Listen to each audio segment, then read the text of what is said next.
When I bumped into the girl I like, she looked at me with disgust. I really don't have a chance with this girl. Damn it, why is she so hot? Right after that, some rich jerk hit me on the head and told me to stop staring at Jo Yoon-ye. My life was basically just that. I was Bayon Tae-in, the guy treated like a total loser. The guy who just wanted to chill in the corner reading his comics in peace. But the universe decided to end the world right in the middle of my school day. An explosion shattered the hallway windows. A bizarre, gigantic purple monster appeared out of nowhere, tearing through the school floor. The same arrogant bully who had just humiliated me was now cowering on the ground, trembling and begging for his life. And while he was crying, a glowing blue screen floated right in my face. The system. The message was straight to the point. Humanity was being wiped out, and I had been chosen to fight. The catch? Survive 66,000 years of torture and training in an otherworldly tower just to gain enough power to save Earth. But the system gave me a loophole. As an initiation bonus, I could pick any skill or item I wanted to help me climb the tower. Anything. The rule was clear.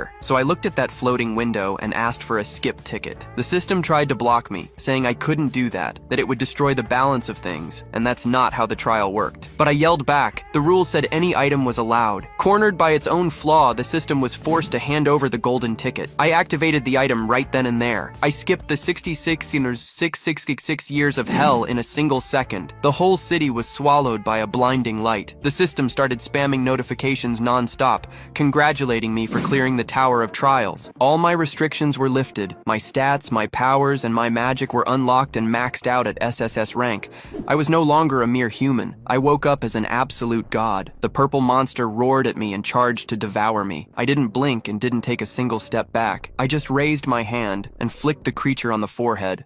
The impact was a miscalculation. The force was so brutal that I didn't just disintegrate the monster. I wiped the school off the map, annihilated Seoul, and sent a wave of destruction that sliced through the entire country in a fraction of a second. It was a planetary level strike. What? Tae-in thinks that wasn't what he was expecting. He is impressed as the system calculates the rewards, gaining many things for having eliminated 389 gates, conquered a challenge, and killed 1 million monsters. Tae-in thinks he didn't expect so much, with the total casualties caused by him reaching 2 billion. The bully comments that it was insane. He asks what exactly happened there, and Tae-in is impressed by this formality. Tae-in says that if he's right, he can use magic, activating the time reversal ability. He could reverse all of that, finally utilizing the ability. The effects of the flick begin to be reversed to 0, with the monster returning to stand before the protagonist. Tae-in finishes his magic. The monster panics, afraid of all that. The protagonist asks how that works and is startled. It was his first time as a transcendent. He wants to know where the balancing went while the monster tries to flee, but Tae-in traps it with coordination magic. He says he feels bad for taking the monster's life twice, so he uses a dimensional portal to send it to another dimension. Tae-in stretches right after that. The bully comments that it was incredible, and that Tae-in had managed to sweep away that terrible monster. The protagonist replies that he didn't do that. He just sent it to another dimension. The delinquent says it was expected from Mr. Pervert, and that he knew he could count on him because Tae-in had saved his life. Now that he remembers,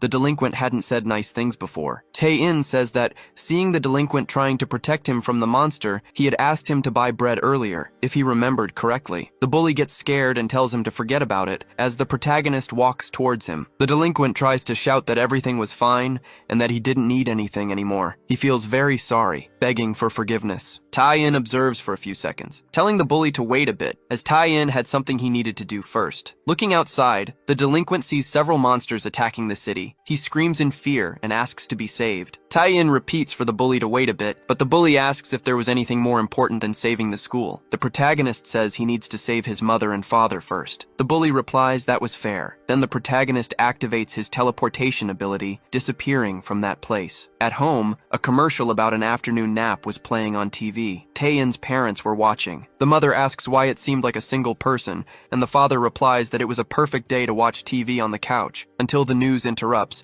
announcing that Seoul was under attack and that everyone should evacuate immediately. Tae-in's father gets up from the couch, startled. He wonders what was happening outside. Monsters were fighting to destroy the city of Seoul. They wonder what that was. Meanwhile, a monster approaches the window. It prepares a power in its fist, while Tae-in's parents try to hide. But Tae-in appears behind the creature and asks what was happening. Then, he uses his inverted gravity ability on the target in contact. The monster begins to levitate as high as it can, screaming in panic. Tae-in approaches the window and calls his parents, saying he was still the same son. His parents ask what that was and why he was there, without taking off his shoes when entering the room. Tae-in shouts that wasn't important now, but anyway, they worked hard to take care of him for 16 years. The sight of a son glued to his phone, reading manhwas, was something that worried them. But they don't need to worry anymore, because he was chosen as humanity's savior. His parents ask what nonsense he was talking about. Tae-in says he always thought about how manhwa protagonists acted in the face of calamities like that. These characters received powers in their respective works or opportunities to fulfill their desires. But Tae-in wonders if they didn't worry about their parents, because he would never be like that, using several enhancements on his parents. They ask what nonsense their son was talking about. Tae-in says he will protect his parents above all else, creating barriers around the house. He says this should keep them safe for now, as the monsters won't be able to touch them. But now he would save the rest of the world, and his parents ask what he was talking about. Tae-in says goodbye, telling them he loves them. He disappears immediately after, while his parents say they love him too. Back at school, Tae-in appears, and the bully says he's back. Questioning how his parents were,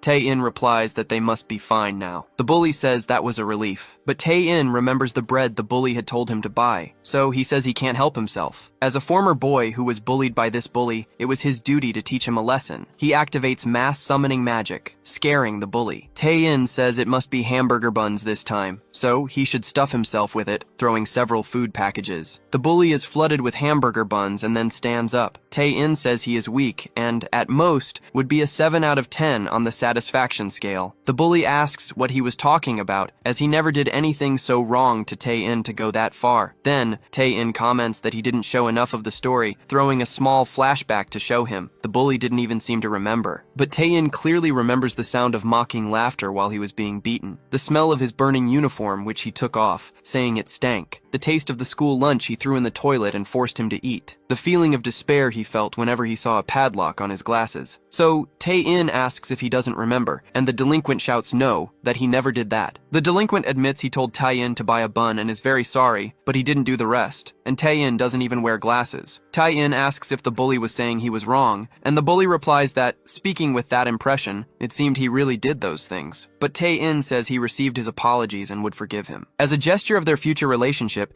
he would transform him into something the bully likes. The bully thinks of becoming a bodybuilder. Tae-in activates his shape-shifting ability and shoots at the bully. Smoke fills the place and begins to dissipate. Kim Il-jin is transformed into a hamburger bun. Il-jin asks what the protagonist had done, and Tae-in comments that it was very cute. Tae-in says that if he sincerely repented, he would transform him back to normal. Il-jin affirms that he was repentant. At that moment, a voice calls him. Yoon-ye asks what he is. The protagonist turns, surprised. She says he seemed to be chosen by the gods, while Il-jin begs to return to his original form. Yoon-ye questions if the hamburger was alive, and the protagonist says it was cute. She asks if Tae-in wasn't scared. The world had changed so drastically, and many people had lost their lives. For some reason, there was no one at school, and communication had gone down, so they couldn't call the police. She was afraid of losing her life. She asks how the protagonist could be so happy. Tae-in calls the girl's name, questioning if she had never seen a webtoon, because they were fun to read, and there was no need to think too much about it. They were the only ones there because the author was lazy. The girl asks what in the world he was talking about, and the protagonist comments that she was too boring to be the female main character. Yoon-ye is surprised by this,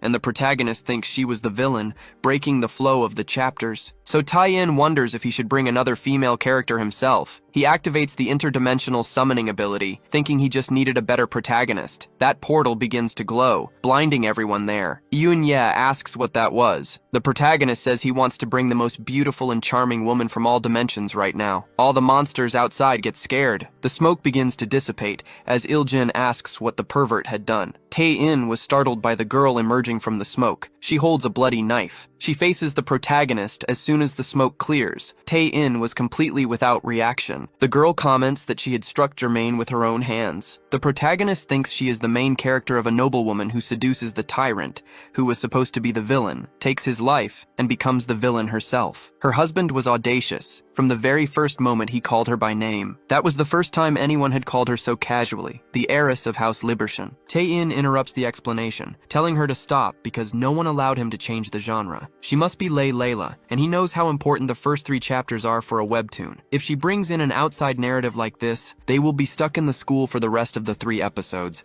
and readers will think it's a slow webtoon. The girl continues her explanation without caring, but Tae-in tells her to stop with those flowery, glittering lines. Lei Layla questions who he is to raise his voice when they don't even know each other, and the protagonist tells her to lower the knife and talk. Tae-in thinks he doesn't usually read these romance fantasies. The girl questions where she was and why she was dressed like that. A moment ago, she was piercing her husband with that dagger, but the protagonist snaps his fingers and throws the dagger away, telling her to clean the blood with her magic as well. The girl gains a divine beauty, leaving Eun-ye and Il-jin blushing at the sight. Lei Layla asks who he is, and Tae-in turns to the side saying something was coming. Then he activates the defensive barrier using the system's magic. A monster outside hits the school with its staff, but only manages to strike the barrier without any other effect. Eun-ye screams in fear, and Lei Layla asks what in the world that was. Tae-in watches the monster hit several more times. The monster screams in frustration for having no results. The protagonist comments that it was an idiotic monster, perfect for a warm-up. Thus, he flies through the window, using a system limiter for a millionth of his power. With the unranked skill, Shock Finger, that blow destroys the giant monster with ease. The girls are impressed by that. Lei Layla comments that it was incredible, and Eun-ye says that monsters and magic shouldn't even be possible. Tae-in says that as long as it's fun, no one cares. Using the D-rank skill, Freezing, all those monsters are frozen with immense ease. The protagonist advances using the Stomp skill. Then, he causes an earthquake, destroying several monsters. Tae-in sighs deeply, saying that perhaps he got too carried away with so much destruction. Even if he tries to hold back, his power is too high. He immediately becomes happy about it. The system notified him that he had defeated the first monster. An endless horde of monsters advanced towards the protagonist. Tae-in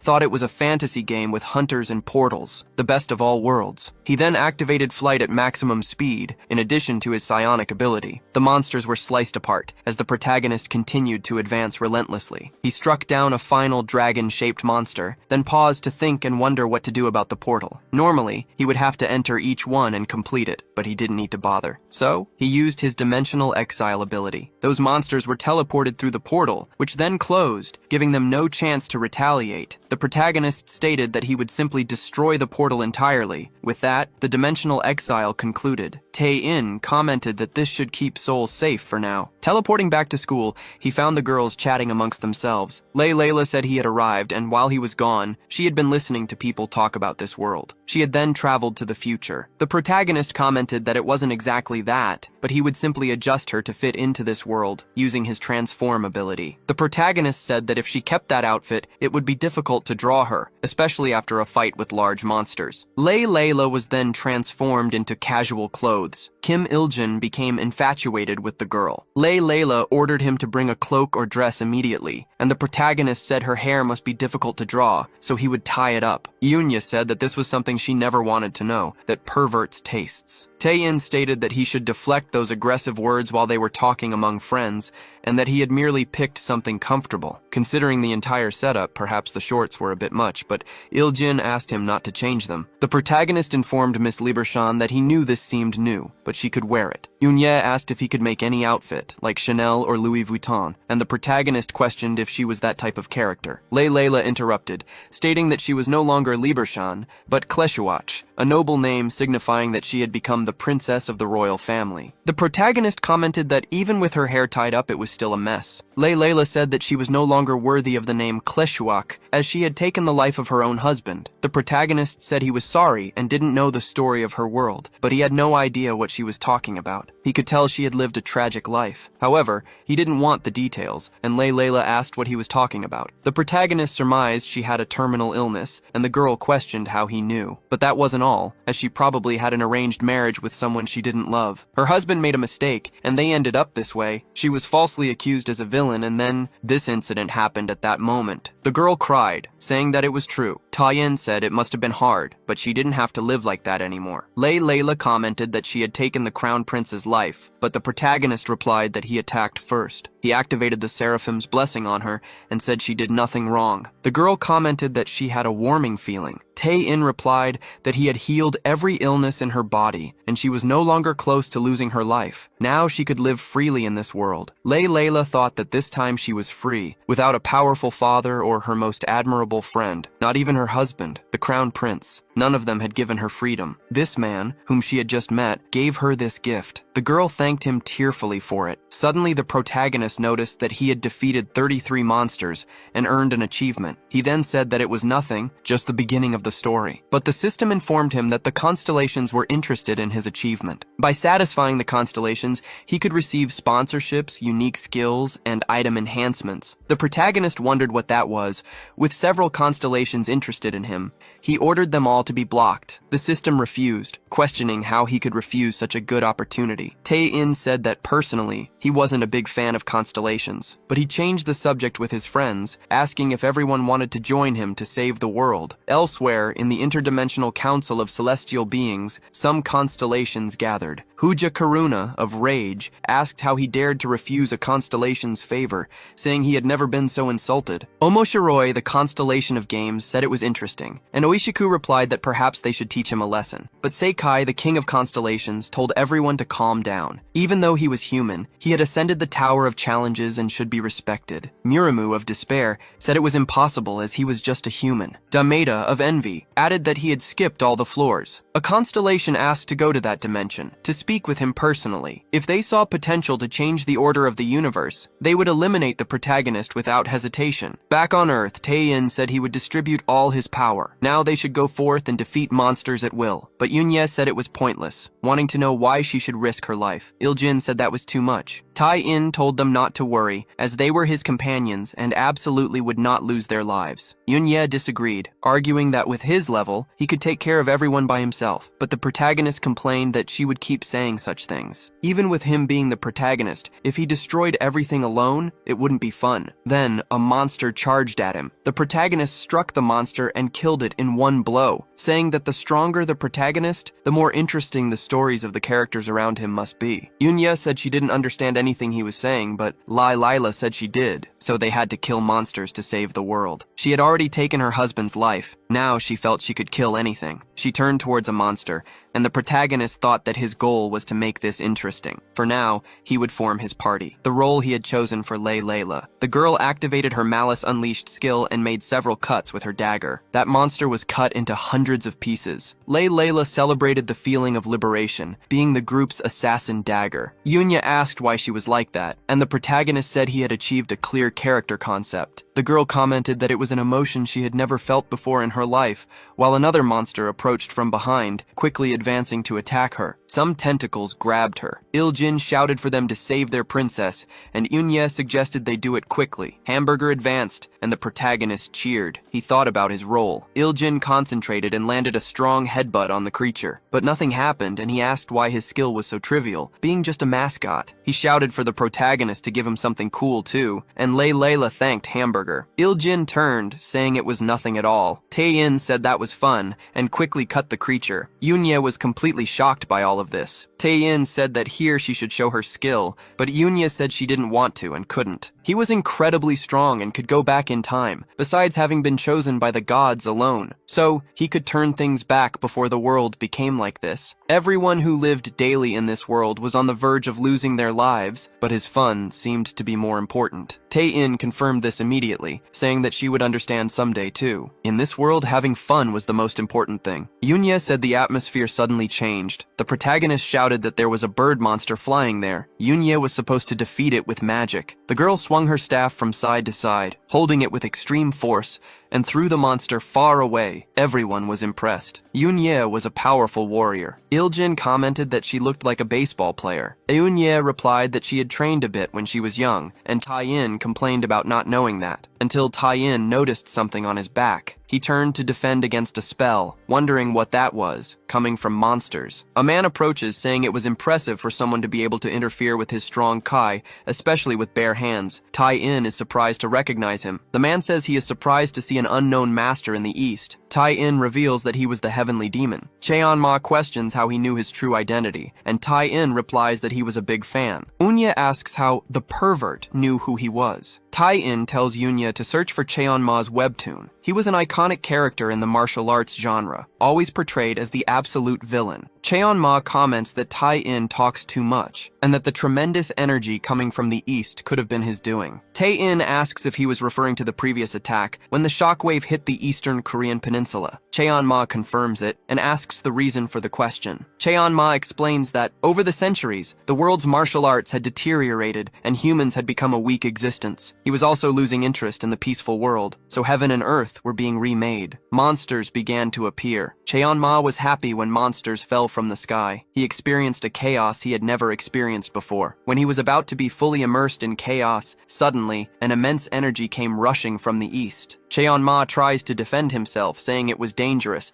and uses the heavenly demon god's extreme seal. That burst of attack hits Tae-in, who manages to dissipate it. Cheon-ma was impressed by this destructive power, and it didn't end there. Seeing that everything was returning to normal, Cheon-ma had witnessed an inexplicable phenomenon of reversing time and restoring everything that had been destroyed. This was, without a doubt, the work of an absolute master. His instincts made him move, walking on water to cross continents and seas. And then he arrived there personally. Yunye, setting aside the fact that he crossed the South China Sea, asks how a Chinese person could speak Korean so well. Tai-in complains that she was making sense. Cheon-ma calls out to the unknown master from the east, saying he would take his life now. Tae-in shouts that it was very cool, as it was the real heavenly demon. Cheon-ma laughs, saying they should have some fun. The girls think that maybe he didn't want to do that. Cheon-ma prepares his demonic energy, using the heavenly dragon palm against Tae-in. That strike causes an immense explosion, but Tae-in appears behind him, saying it was a very slow attack. Cheon-ma turns around, wanting to know what had happened. Tai-in says he always wanted to do that, get behind an enemy and say too slow in a deep voice. He had awakened and become stronger, and wanted to know how strong Cheon-ma was, because that technique was very cool. Cheon-ma apologizes for not understanding that. Then he turns away, saying he had lost interest and preferred to go hunt monsters ahead. It was a waste of time to come all the way here. Il-jin says those were just excuses because Cheon-ma's technique didn't work. Cheon-ma wondered if that country was Korea, as the thought of a mere weakling taking care of it left him feeling hopeless. But Tae-in called out to the celestial demon, warning him that he had crossed the line. He didn't care about anything, but it wasn't just Korea, it was the Republic of Korea. Cheon-ma immediately recoiled after that, saying it was impossible and that he couldn't even sense Tae-in's presence. So, he tried to launch a palm attack against Tae-in. Tae-in merely watched the energy coming his way. Tae-in blocked the attack with a stone, without any difficulty, but Cheon-ma trapped him with more demonic energy. Meanwhile, Yunye called out to him. The celestial demon mused that this martial art compressed all of space. Tae-in moved, breaking the prison, and commented that it was very refreshing. Cheon-ma was surprised. The protagonist replied that it was annoying, but still, very cool. Tae-in told him to become his companion now. Everyone was surprised by the proposal. Cheon-ma said it was an absolute skill, perfected over centuries, but not a single move had worked. He was the #1 under the heavens and refused to lose to a brat like Tae-in. Tae-in questioned him about that title. He said he just thought of something fun. Then, Tae-in called Cheon-ma, saying that he would no longer be able to live a normal life, and activated his transformation ability. Il-jin was surprised, asking what Tai-in was going to do. The smoke hit Cheon-ma, and he questioned what trick that was. He noticed that his voice and appearance had become feminine. Everyone in the group was surprised. Tai-in said that Cheon-ma was no longer the strongest man under the heavens, but rather the woman. Cheon-ma asked what that bastard had done to her. Yunye shouted that Tai-in was truly perverted, and the protagonist complained. Changing the gender of a charming character for fun was a very old creative element, but for some reason, it had become rare. Unya tried to say something, but the protagonist told her to shut up and not speak more than 3 lines. Cheon-ma advanced towards the protagonist, telling him to change her back to normal, but Tai-in merely hit Cheon-ma on the head. He said it had been a long time since she was hit, and that she had always been at the top in that form, so if she acted like that again, he would hit harder. Unya complained that he said such things while hitting and threatening a woman, and that he was a very bad guy. The protagonist commented that he had gained another team member now. Cheon-ma merely questioned if she couldn't return to normal, being the group's nun. Tae-in said that everyone should act gently and hunt some monsters around there. He commented that this was very easy and used his teleportation ability, announcing that he would now save the world. The girls wondered what they should do. At the same time, in Washington, United States, in the White House emergency room, they discussed that there was no time to debate the disaster and that humanity would be extinct. They needed a quick decision. The president questioned if they should use nuclear bombs, even if it meant targeting their own territory. Then, the Secretary of Defense said with a heavy heart that even if they used all their equipment, be it conventional, mechanical, chemical, or biological, once the gate was open, they couldn't stop the number of monsters. The president slammed the table, cursing the entire situation. He said he wished at least the bombs would take care of the gates, but Tae-in interrupted him, saying he would handle it. The president questioned who he was, and the protagonist greeted him. He said he was the pervert from Korea and the savior of humanity. Everyone at the table fell silent, but they shouted, asking how he got there, and pointed their weapons. Tae-in, however, told them to listen. One of the men ordered him to put his hands on his head, or he would shoot, and the protagonist complained that it was painful. The others shouted that he had appeared out of nowhere and was definitely a monster, but the president told them to wait. Shots were fired at the protagonist, but the security guards were left without a reaction. He stopped all the bullets just by moving his hand forward. Then, he laughed, saying that now, with this thing, they would have to trust him entirely. He told them to get rid of all the nuclear equipment they possessed. The president exclaimed that this wasn't something they could simply do. Bion used his mass manipulation ability to take control of everyone in the room. Those people became zombies, and the president used the phone. He ordered the command to be spread to NASA and all units with code 389. They must launch all nuclear equipment immediately. The people were afraid of the order but merely accepted it. The missiles were fired, with the exact number of warheads being unknown. But the number launched at that moment was approximately 8,000 units. The protagonist decided to act and activated the invisible hand ability. He moved an immense palm to hold the weapons. Then, he used the replicate ability. Thus, all the missiles came under his control. Tae-in ordered every missile to be brought, leaving none out, and then commanded them all to be launched towards the portal. The nuclear weapons began to fly towards the portal. Tae-in celebrated with a victorious expression. At the same time, in Moscow, at the Supreme Council, people commented that the United States had launched all its nuclear weapons and needed to retaliate. But Tae-in appeared, saying it wasn't necessary. Everyone fired in his direction, but he blocked them once again. The security guards asked what had happened. Back in the United States, the secretary reported that all portals had been cleared. Tae-in appeared, saying he had saved the world and thanked them for trusting him and launching all the bombs. The president wondered what he had done, but he explained that the nuclear bombs had no effect on reality and that the portals had disappeared. Everyone thanked the Korean hero, and Tae-in warned that there were still monsters outside, so they should do their best. Using his teleport ability, he vanished, wishing the United States good luck. In Korea, Cheon-ma knocked down a monster with her foot. He said she was doing well. The girls noticed he was there, and Yoon-ye asked if he had any idea how many times they had come close to losing their lives. Now, the missiles had come and exploded the portal. Wanting to know if he was the one who did it, Tae-in replied yes, and that Il-jin was working well. But now they needed someone to take on the role of a tank. An explosion occurred behind them. The girls shielded themselves from the dust that followed. That constellation appeared, stating that the actions of the Transcendent of Earth had shaken the order of the universe. She, Yudorinai, of Justice, would judge him in the name of justice. The group was surprised, but Tae-in merely thought he had found his tank. Cheon-ma said she could feel the energy of a true master, and he told her to stay there. Then he called the system, questioning what it had said about divine seats. But he remembered that the system had blocked all discussion about constellations, saying that this might have been a misunderstanding, and that he didn't hate constellations, but was merely busy with the monsters that had invaded Earth. Yudorinai replied that this was the problem, as humanity had not sacrificed enough. All his fault. Tae-in questioned, hadn't humanity been sacrificed? The fact that portals opened and filled with monsters, in addition to countless people losing their lives, was all the work of those constellations? Yudorinai confirmed, and the system announced that a world explanation was on its way. Every living being in the universe produces an energy that constellations need to survive,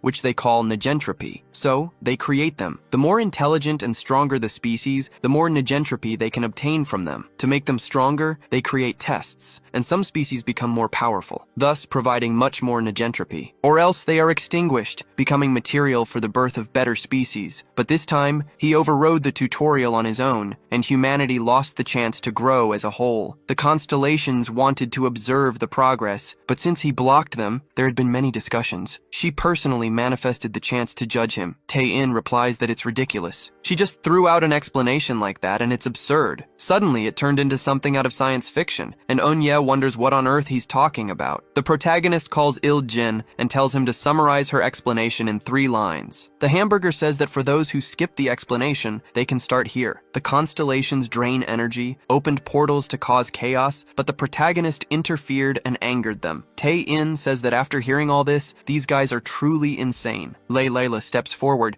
saying she cannot forgive them, but Cheon-ma asks her to wait, warning that they are not on a level to interfere. Tae-in activates his void emergence ability. He reconfigures it into the shape of a sword made of space. He advances towards Yudo-Rinai, telling her to take this. Tae-in truly dislikes these constellation matters. Thus, his sword class ability activates, unleashing dozens of special slashes against Yudo-Rinai. She prepares to defend with her sword and blocks easily. Tae-in thinks that his sword erases the existence of everything in its path, but Yudo-Rinai blocked it so easily. The constellation then calls the Transcendent of Earth, saying that he was no match for her. The protagonist lands on the ground and asks if that was really all. Then, he activates his planetary explosion ability. That strike illuminates Yudo-Rinai's face, surpassing the atmosphere and erasing everything in front of Tae-in. But Yudo-Rinai merely blocks and says it wasn't bad at all. The protagonist decides he would do better, using multicasting. To create a crisis, he needs to counterattack. He tells the girl to advance now, as they need to create a dopamine-fueled action scene together. Suddenly, Tae-in's hand vanishes. The protagonist notices it in a second. Yudo-Rinai merely tells Tae-in to accept her judgment peacefully. Tae-in screams in pain, his hand gone. Then, he activates his time reversal ability, saying that it doesn't matter, as he will just go back in time as many times as needed. He just needs to go back until he's ready. But he notices that Yudo-Rinai did not remain frozen in time. She explains that constellations and cosmic beings are not affected by distortions of time and space. Returning to the moment where Cheon-ma said he was a true master, Tae-in tells them to calm down,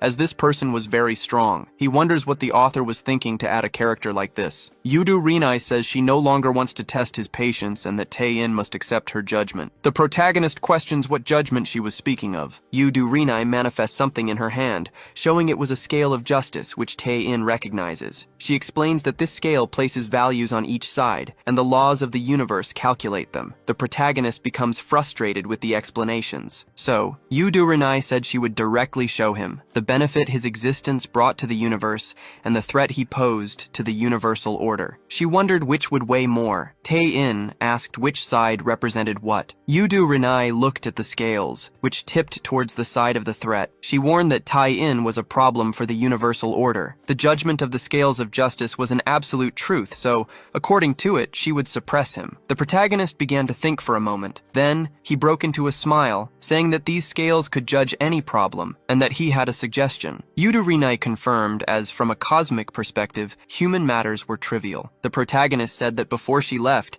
she should resolve one of humanity's greatest problems by weighing it on the scales. The constellation replied that she could not ignore such a request, and wanted to know what value he wished to measure. Yunya questioned what Tae-in was doing in this situation, and the protagonist asked her not to worry, as it was fun. He couldn't resist a universal balancing game. Then, he asked which manhwa was more fun, the stick reinforced 99 times, or what can I do alone? Yudo-Rinai was surprised by the question, along with the other girls. Even Il-jin hadn't understood. Yudo-Rinai asked what he had said. Tae-in repeated, wanting to know which of the 2 manhwas was more fun. Eun-ye asked what those things were, and the protagonist asked if she didn't know these webtoons. He said she should sell her brain to him, but the girl replied that there was no way to sell that. The protagonist replied that he could just erase his own memories with some kind of ability. Il-jin told the constellation to ignore Tae-in, as he was too obsessed with webtoons, but Yudo-Rinai didn't know what that was. The protagonist protagonist explained that it was the most fun thing humans had invented, and the constellation replied that they did not judge trivial emotions like fun. Tai-in responded that for a constellation, she didn't seem to know anything about this world, as there was nothing more important than fun. Anyway, he would simplify it to her level for a second. Yudu Rinai wondered why his mood had changed so suddenly. The protagonist continued, saying that she was the constellation of justice and maintained the universal order, and Yudo Rinai confirmed. For the consequences, if the universal order were broken, would be beyond anyone's predictions. Tai-in said that, then, by her own logic, this was merely sacrificing him for consequences she could not foresee. Yudu Rinai was left without a response. The protagonist continued, saying that she was about to argue that small sacrifices for the greater good were inevitable. From a cosmic perspective, talking about the universal order itself was biased, especially on the scales of judgment. This might be fairer from a cosmic point of view, but from a human perspective, it was entirely unjust. Yudu Rinai replied that he was saying he was more important than the universe itself. Tae-in explained that they questioned these scales, because forcing him to sacrifice himself, from a cosmic perspective, was a matter of just versus unjust. So, they should think about it. The girl created the two weights on the scales. Then, the scales began to tip towards the side of what was unjust. Yunya asked what had just happened. The protagonist replied that the result was very obvious. The girl was completely surprised by this. Tae-in questioned if she still intended to restrict him, claiming he was a threat to the universal order. Yudu Rinai replied that he was correct and understood that it was very unfair to him. Layla says that Mr. Tae-in is very intelligent. Yunya says she still didn't understand what was happening. The protagonist replies that it means justice can change depending on one's perspective. He then asks if he can make a suggestion to the constellation of justice. If she is worried about breaking the universal order, she can keep an eye on him, staying by his side. He never planned to meddle with the order. He only got angry when he learned that the constellations attacked humanity, and helping the weak was her duty. Yudu Rinai says that this is incredibly rational and a very intelligent point, and that she would promise to stay by his side. Cheon-ma thinks that he turned a cosmic being into an ally with just his charisma. Tai-in says he still has one more thing. He wants to know if she thinks it was fair for the constellations to open portals on Earth and take humanity's lives. Yudu Rinai gapes for a few seconds, but then looks down. She creates two spheres and weighs them on the scale, where the human side tips, indicating it is correct. Yudu Rinai remains silent and just sighs. The protagonist gets annoyed by this. She begins to fly upwards, heading out of planet Earth. Then, she uses magic to clear all the invasions. In one world, an elephant chases humans to exterminate them, but suddenly, it stops, and those humans turn around. That monster had disappeared, along with monsters from other places on the planet. Yudu Rinai finishes conjuring her magic, using sacred purification. Layla notices a light that blinds everyone on planet Earth. Cheon-ma comments that all the demonic energy had disappeared all of a sudden. The protagonist says that it was to be expected from a constellation. This was one of the great moments of that chapter. Yudu Rinai says she felt manipulated, but the protagonist dismisses it. He thinks that protecting Earth was just a slice of the pie, and moreover he gained an incredible person to join his group, as Yudu Rinai changed her clothes. Everyone blushes at that attire. Tai-in asks what she was doing. Yudu Rinai says she just took off her armor since she's not in combat. The protagonist tells her to put something on and uses transformation magic, creating a casual outfit for her while thinking she was beautiful. Yudu Rinai wonders why she should wear something with zero defense and starts taking off her shirt, but the protagonist tells her to keep her clothes on, as she needs to stay dressed. Yudu Rinai complains that humans are incomprehensible. The system appears to Tai-in, calling him Mr. Pervert, because the other constellations got angrier and are saying that even the constellation of justice had been changed. Tai-in complains that the other constellations should be angry and that he has to go crush them. But the system says that, before that, the Tower Master wants to meet him personally. Yudu Rinai says there were many discussions about the Tower Master being responsible for the situation, for offering a random ability to a bad person. The system says it would escort him to the dimension of eternal night. Tai-in warns that, in that case, he will talk a bit with them. He is transferred while telling the system to wait, because he finally made great companions and it would be a waste to leave them alone. Cheon-ma says they were captured by his unilateral decisions. Layla asks where they are going. Tai-in pretends the system was initiating the transfer on its own. Then, he tells the system to hurry, with the teleport to the dimension of eternal night being initiated. A light hits the group and makes them disappear from there. The group begins to be carried by the light, reaching a castle immediately after. Yunye asks where they were. Iljin says he feels dizzy. Tai-in says that this must be the top of the testing tower. But the Tower Master welcomes the constellation of justice. He said it was an honor to have such a guest in that dilapidated place. He introduced himself as Tsugushi Nujo, the Tower Master, and said it had been a long time since he had seen such a sight. He also noticed the companions who had come along, questioning how insects like them dared to set foot in that sacred place, for he would take their lives and break their bodies. A terrifying energy emanated from him, frightening the entire group. Eunye called for her mother, while Iljin murmured that she just wanted to eat a hamburger bun before losing her life. Tai-in smiled, saying that this was it, for this was the first boss they would face as a complete team. The protagonist saw it as if it were a game fight, so he smiled, saying that this would be a lot of fun. Layla asked if he was thinking of fighting that thing, and Yunye replied that she wanted to go home. The protagonist told them not to worry, because if they worked together, they would succeed. Until Tsugushi grabbed him, asking how he dared to step on top of the tower without even climbing all the floors. Tai-in wondered if he was in a position to be beaten again. Tsugushi slammed him to the ground, wanting to know how much he planned to insult him, for he would tell him what his problem was. He was ignorant, arrogant, cunning, selfish, and stubborn, besides being irresponsible, vulgar, and all sorts of bad things. Tai-in wondered how much longer he would keep complaining. Tsugushi said that, above all, he only thought of himself, hitting him with energy. That shock began to hurt the protagonist. Tai-in groaned in pain from all that damage. Tsugushi said he would make him pay for the years of pain he should have experienced, and that he would make sure of it. The girls on the team were shocked by that. The Tower Master said he was sorry for the others who found him now, for they would lose their lives, until Cheonma warned that he would be the one to go to hell. She appeared behind the Tower Master,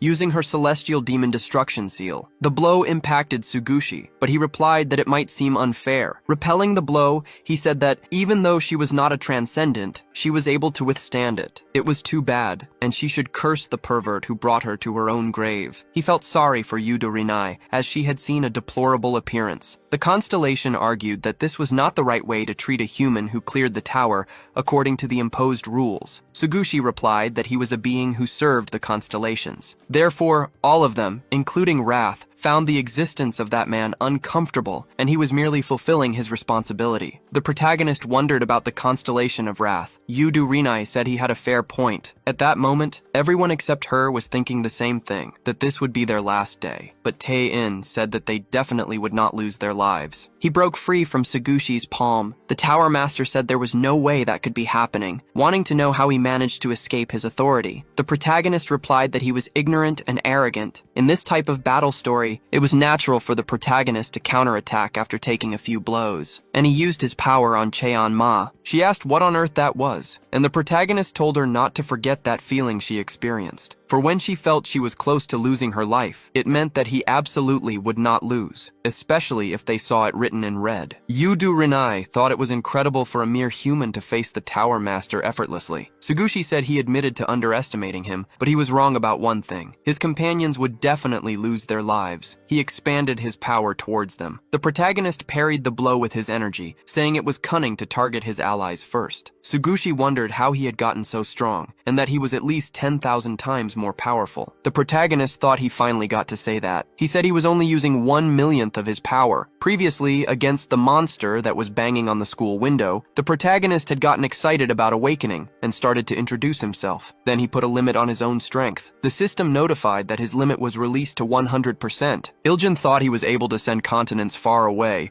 but he felt weak fighting Yudo Rinai. Tai-in says he is sorry, but this guy was stronger than he thought, so he could not save their screen time. He activates the shock hit ability and pierces Tsugushi twice. The Tower Master thinks this is impossible, but the protagonist warns that Tsugushi's selfishness and stubbornness would end there. The Tower Master shouts to Miss Yudo Rinai that this is not right, because her power comes from him, but she should not be able to surpass him. Then he begs them to save him, but Tai-in strikes the Tower Master's face, saying that he was irresponsible. He should clean up his own mess, but saying that made him an annoying bastard too, while Tsugushi screams in pain. Tsugushi says that if he is swept away like this, Chaos would swallow the tower and the dimension. The order of the universe would break. But the protagonist cuts him in half, saying that this was annoying. Sugushi spits blood and begins to disappear, warning that Tai-in would regret this. But the protagonist says that he defeated a super strong boss. Yudu Rinai wonders how Tai-in defeated a cosmic entity at such speed, to the point where she could not even intervene. The protagonist apologizes, as all of them must have been worried. His friends shout that he was irresponsible, as they almost lost their lives. But Tai-in tells them to wait a second, because he did not get to talk about the selfishness part. This would torment him forever, and the girls think he is a selfish bastard. But the protagonist looks at the system. The system had warned that he completed the reward for defeating the first cosmic entity, and can now ascend. Tai-in suggests that it was like a power upgrade that can increase his fighting capacity, and it seems fun. He wants to know how many phases are left. Yudu Rinai questions if Tai-in realizes what he had just done. By taking the Tower Master's life, he became an enemy of all constellations. The protagonist questions if he should lose his life, as Sugushi says, but Yudu Rinai replies no. Then Tai-in responds that it does not matter if all the constellations are against him,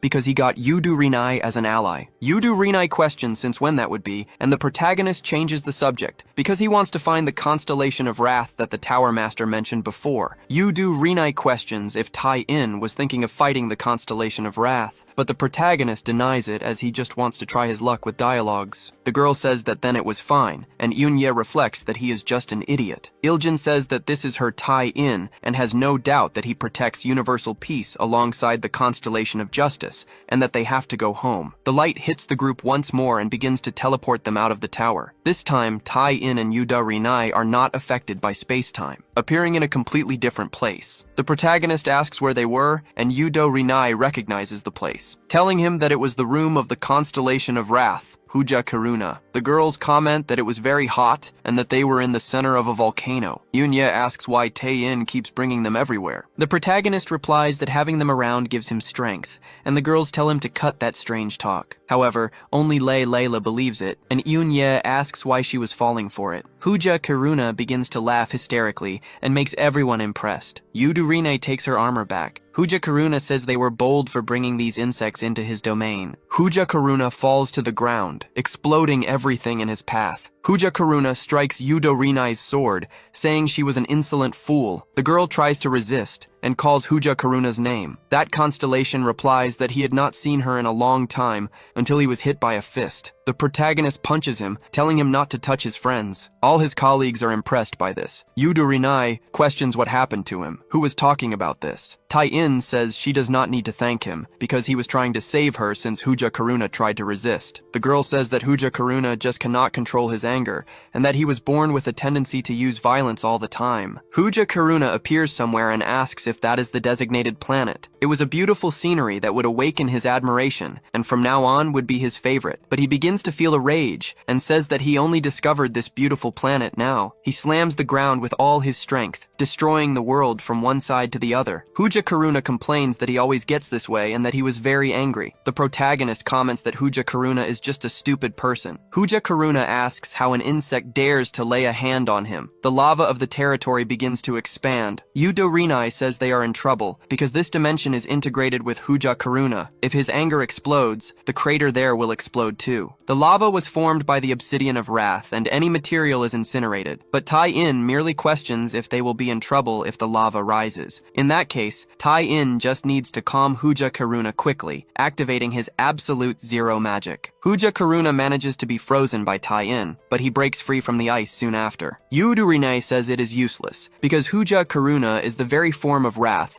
and they cannot stop him. But Tai-in shouts that there were too many explanations. Tai-in clashes his fist with Huja Karuna's. Tai-in thinks this constellation is strong, and on a completely different level from the Tower Master he fought before. Huja Karuna asks what that freezing sensation was and likes it, but he was still angry. Tai-in doesn't understand what Huja Karuna is talking about, but the system activates the empathy skill. The two quickly connect. Hooja Karuna wonders what this is. Yudo Rinai tells Tae-in to stop connecting with Hooja Karuna's emotions. But Tae-in replies that it was fine and he would try to calm Hooja Karuna while they were connected. Hooja Karuna says he's feeling things in his mind he's never seen before and it's good, but he's getting angry. Yudo Rinai says this is bad, as Tae-in will be consumed by the rage. Yunya questions what's wrong with him. Tae-in breaks free, saying this didn't feel right. But Tae-in apologizes for blocking Hooja Karuna's messages and hitting him first, but he wants some way to resolve it just by talking. However, Hooja Karuna's fist flies towards Tae-in's face. Hooja Karuna says Tae-in talks too much for a failure. Tae-in wonders about being a failure. Hooja Karuna grabs Tae-in by the neck, saying his negentropy value was too low, and that was the reason he was trying to annihilate and reset him. Yudo Rinai holds Hooja Karuna, asking if the portal didn't open to test humanity, but rather to exterminate them. Hooja Karuna says he was right. Tae-in complains that this is annoying. They should stop with these explanations,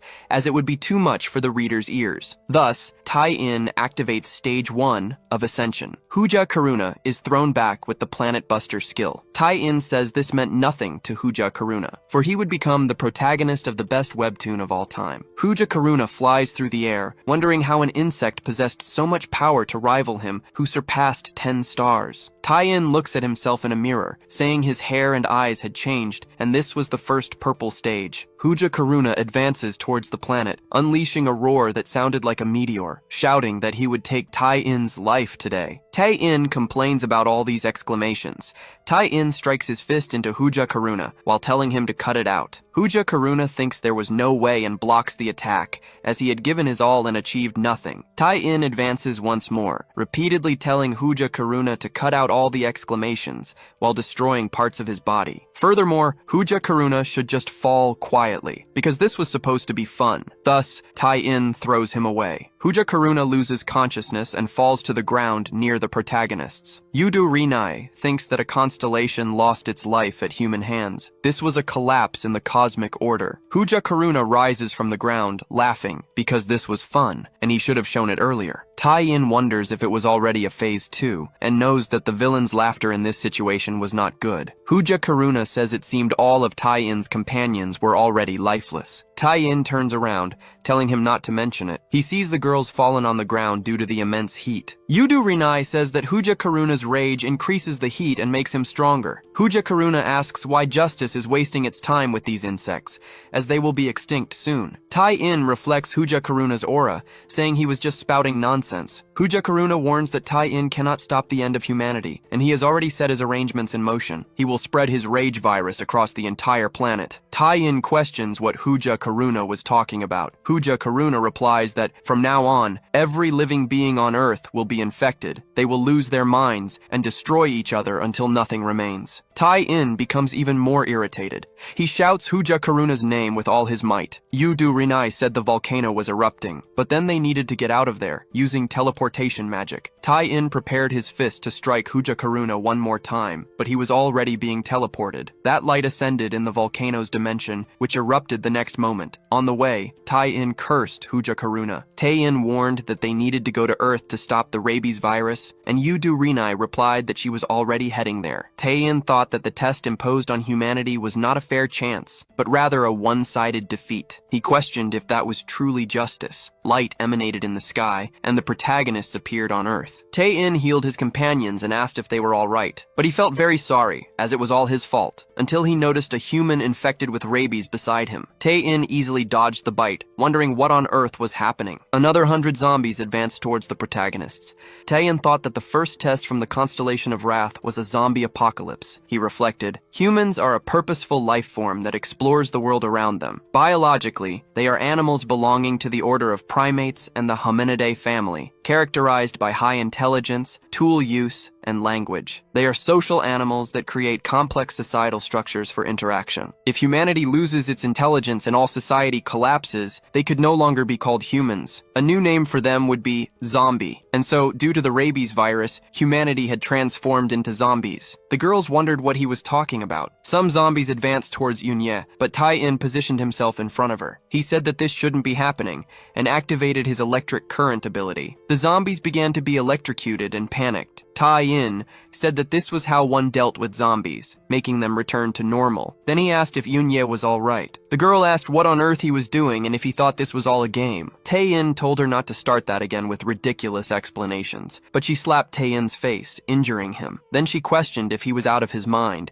as he should have an idea of how many times they had almost lost their lives by being near him. Tae-in said he always wanted to save her, but the girl complained that he shouldn't have brought them to a place like this in the first place. In hell before they were burning, thinking they didn't want to lose their lives pathetically, without even seeing their parents' faces. Then she questioned if he had any idea how horrible that was, since he wouldn't want to experience something like that. If it was all for fun, he could go to hell with it. They were just tools to prove his abilities, and everything would be resolved if he did it alone or saved them. She questioned if this was his idea of companions, because he had taken people's lives without even thinking, and that shouldn't be fun either. Tae-in said that's how zombie stories were, and Eun-ye screamed, questioning what on earth he was talking about, because he said they were infected by some kind of virus, and that means they can be cured. Then she told Tae-in to save everyone. Tae-in remained silent for a few seconds. She questioned, "Do you think I'm crazy enough to take the lives of all these people? I understood all of this because I only paralyzed them with an electric shock, and they will be cured if treated." But Tae-in didn't want to be criticized for always using the same pattern, since he always defeats any enemy that appears. The girls wondered what the hell Tae-in was talking about. Tae-in told Eun-ye not to worry,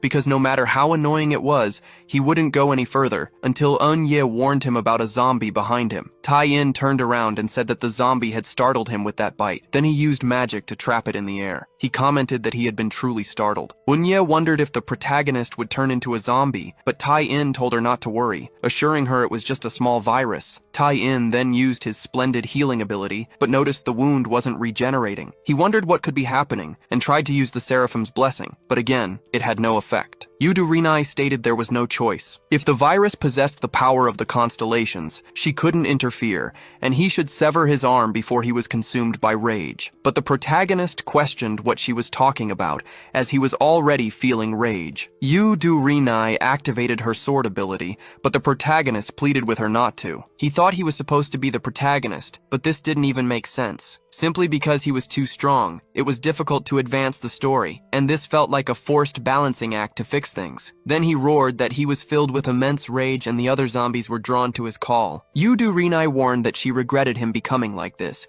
but Cheon-ma interrupted, pleading with her not to take his life. Cheon-ma stated she needed to turn him back to normal first, and Iljin agreed. Layla warned that the zombies were approaching, and Yudo-Rinai told Cheon-ma to step aside for the sake of cosmic order. Cheon-ma prepared to confront them, but Eun-ye interjected, saying there was no time for that. They needed to get to a safe place before the pervert transformed even further. Iljin asked how they could reach another location with such a zombie horde, but Eun-ye assured them it would be fine. She then asked if Yudo-Rinai could help them get to safety. The zombies continued to close in. The protagonists then stopped at the school. Yudo-Rinai trapped Tae-in a chair using her ethereal prison. The girls wondered what to do, having secured him as they intended. Layla expressed her sympathy for Tae-in, reasoning that if they took Huja Karuna's life now, the virus should also disappear. Yudo-Rinai replied that it was impossible. Since they were protected by the cosmic order, constellations could not simply lose their lives. There was, however, a way to annihilate them. Cheon-ma observed Tae-in, noting his delirious state, and declared she could resolve it with acupuncture. She then touched several vital points on Tae-in. Tae-in spat out a significant amount of blood, leaving Cheon-ma bewildered. Iljin remarked that Tae-in was a complete mess. Yudo-Rinai questioned if they truly believed the power of a constellation could be resolved with such tricks. Yet, Tae-in claimed he felt alive, as the blood flow in his brain was improving. Yudo-Rinai was surprised by this, and Cheon-ma boasted. Layla urged Tae-in to regain his senses, but he replied that he had no time and would lose his mind again. He wondered what the point was of creating a protagonist like this, unable to use any of his abilities. He then began to ponder the author's intention until he suddenly realized something. He declared that he understood what the next episode would entail and warned that he would lose his life. In an apocalypse manhwa, another protagonist shouted for everyone to go ahead first. A blonde girl complained that they had promised to stay together until the end, but the green-haired young man said she was mistaken, as he had been bitten earlier. He apologized profusely and told her to be careful. The girl denied it, and the manhwa chapter ended. Tae-in cried, remarking that even though the sacrifice was obvious, tears still welled up. He decided to leave a 10-star rating and a comment, stating that such altruism and spirit of sacrifice couldn't even be taught in schools. He then continued eating his instant noodles. Back in the present, Tae-in believed he could do it and declared that, before he fully transformed, he would sacrifice himself for everyone. The girls questioned his statement. Tae-in continued, explaining it was the protagonist's end before he turned into a zombie, but Layla called out to him. She questioned why he would sacrifice himself when surrounded by several strong individuals. Tae-in tried to respond, but Yunya interjected, saying he was doing it again. He needed to stop trying to sacrifice himself, as they weren't helpless fools who couldn't do anything without assistance. Tae-in thought it wasn't a proper plot development. Upon reflection, it was true. They were strong enough that the zombies weren't particularly frightening. Since all of humanity was infected,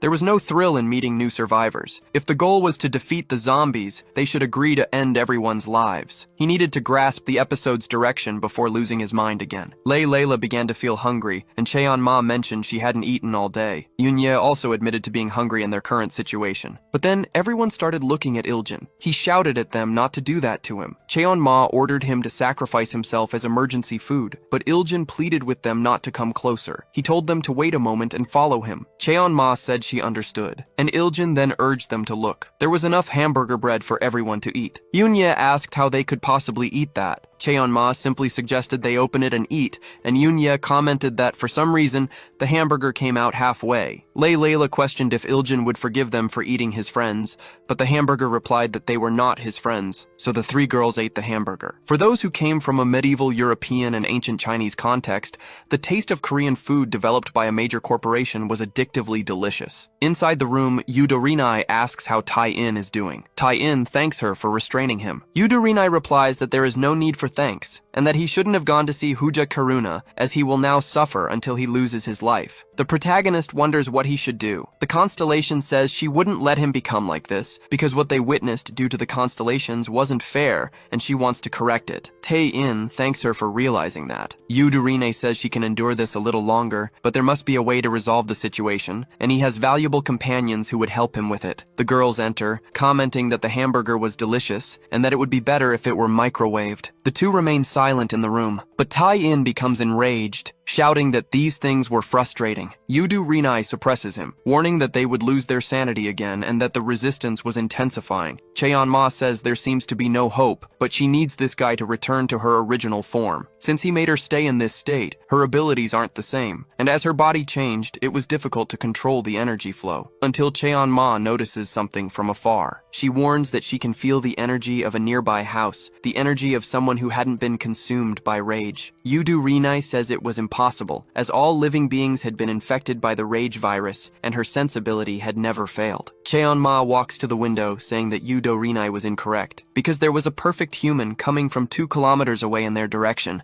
and if Yudo Rinai listened carefully, she could even hear her breathing. Yudo Rinai begins to sense, and soon wonders what that presence was. Layla questions what Cheon-ma said about there being other survivors outside, and Yunya says that the infected are also alive. Yudo Rinai says it was getting close, but she doesn't know what it was, and Layla says that person might be in danger. Tae-in becomes enraged with more rage, and the constellation continues trying to suppress him. The constellation warns that this power was rivaling that of a cosmic creature, and that at this rate the pervert would destroy Earth alone, so she needed to stay there to restrain him. The girls should do this by themselves. Cheon-ma goes through the window with Iljin in her arms. Layla calls out to her, and Yunya questions if they would just leave like that, and if it would be alright for only them to go. Cheon-ma flies over the city with her jumping powers. Iljin questions why Cheon-ma was taking him too, and Cheon-ma says he understands this world and is light. Then the hamburger thinks they need him. Cheon-ma lands in front of a house, commenting that she can feel the energy of a peaceful person above it. Iljin says he wasn't worried about the zombies, since it was Miss Cheon-ma. He wonders if they would open the door, because the world had changed, and that probably wasn't the main entrance. Cheon-ma moves forward, saying she didn't know which floor it was. Then she enters through the window into a room. Iljin says he doesn't know how they did that. Cheon-ma looks at the house, wondering if anyone really lived there. She can hear, coming from behind the door, the breathing of someone who hasn't been consumed by rage. Then she opens the door, and is surprised. Iljin wonders what that was. It was a room full of posters from other webtoons. Cheon-ma questions what these talismans were,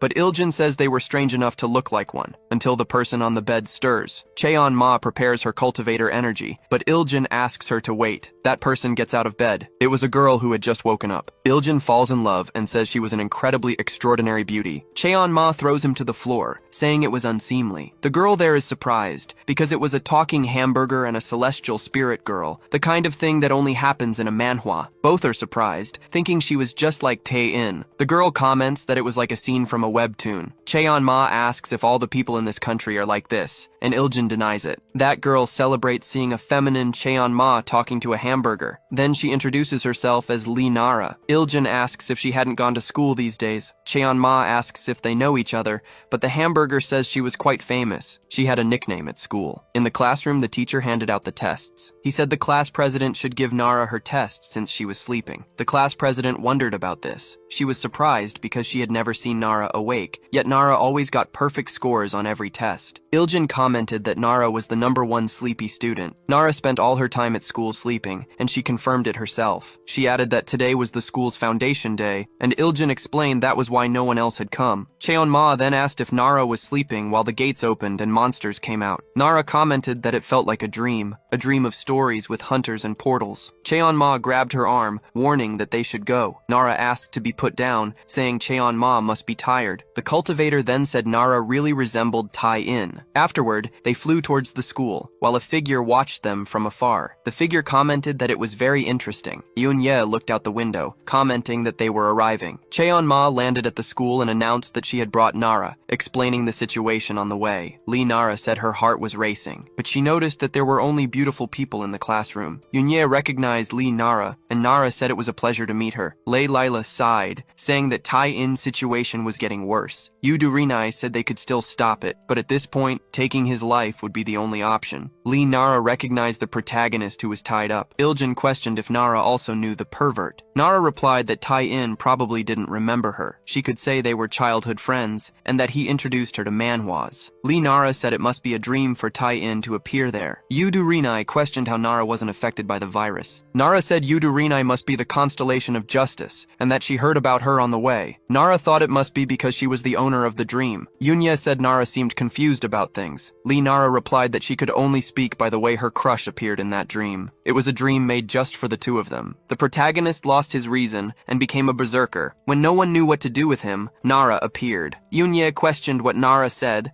and what she was doing now, as Nara hugged Tae-in. Nara asked her love to stop, because it was okay, since it was her, and he should remember. Yu Dorine told Nara to get back, as Tae-in was dangerous, but Nara struck her own eyes. Crying, she told Tae-in to forget the difficult times, as everything would be fine. The tears continued to stream down and fell onto the protagonist's face. One of them dripped onto Tae-in's forehead and began to purify the rage virus. Nara continued to hug him. Cheon-ma wondered what she was seeing. Iljin commented that the scene looked familiar, wanting to know where she had seen it before. Yu Du-rinai thought there was no way that could have happened. Nara began to regenerate the protagonist with her affection. Tae-in woke up, completely lost. Nara explained that this was the way to bring the protagonist back, a sincere hug and the tears of his childhood friend. The protagonist merely questioned who she was. Nara became embarrassed and introduced herself. Then, Tae-in recognized her as the girl who sleeps in class. Cheon-ma noticed that Lei Lila was going crazy with anger. Yu Do-rinai explained that Nara had managed to cure him. Tae-in summarized, this girl, who wasn't even a constellation, suddenly appeared and fixed everything. He had heard before about a hug and tears from a childhood friend, and it must be something on that level, holding the position of girl in love in him. All the other group members thought he was back. In any case, the protagonist thanked her. That outfit must be strange, so he told Nara to put on her shirt. Nara thought she knew it was a dream, but she couldn't even look him in the eyes. Then, the protagonist added her to the group as well, taking the support position. They needed a smart girl like her, and she must be the key to advancing in Huja Karuna's tutorial. Yu Do-rinai thought that a human was neutralizing the power of a constellation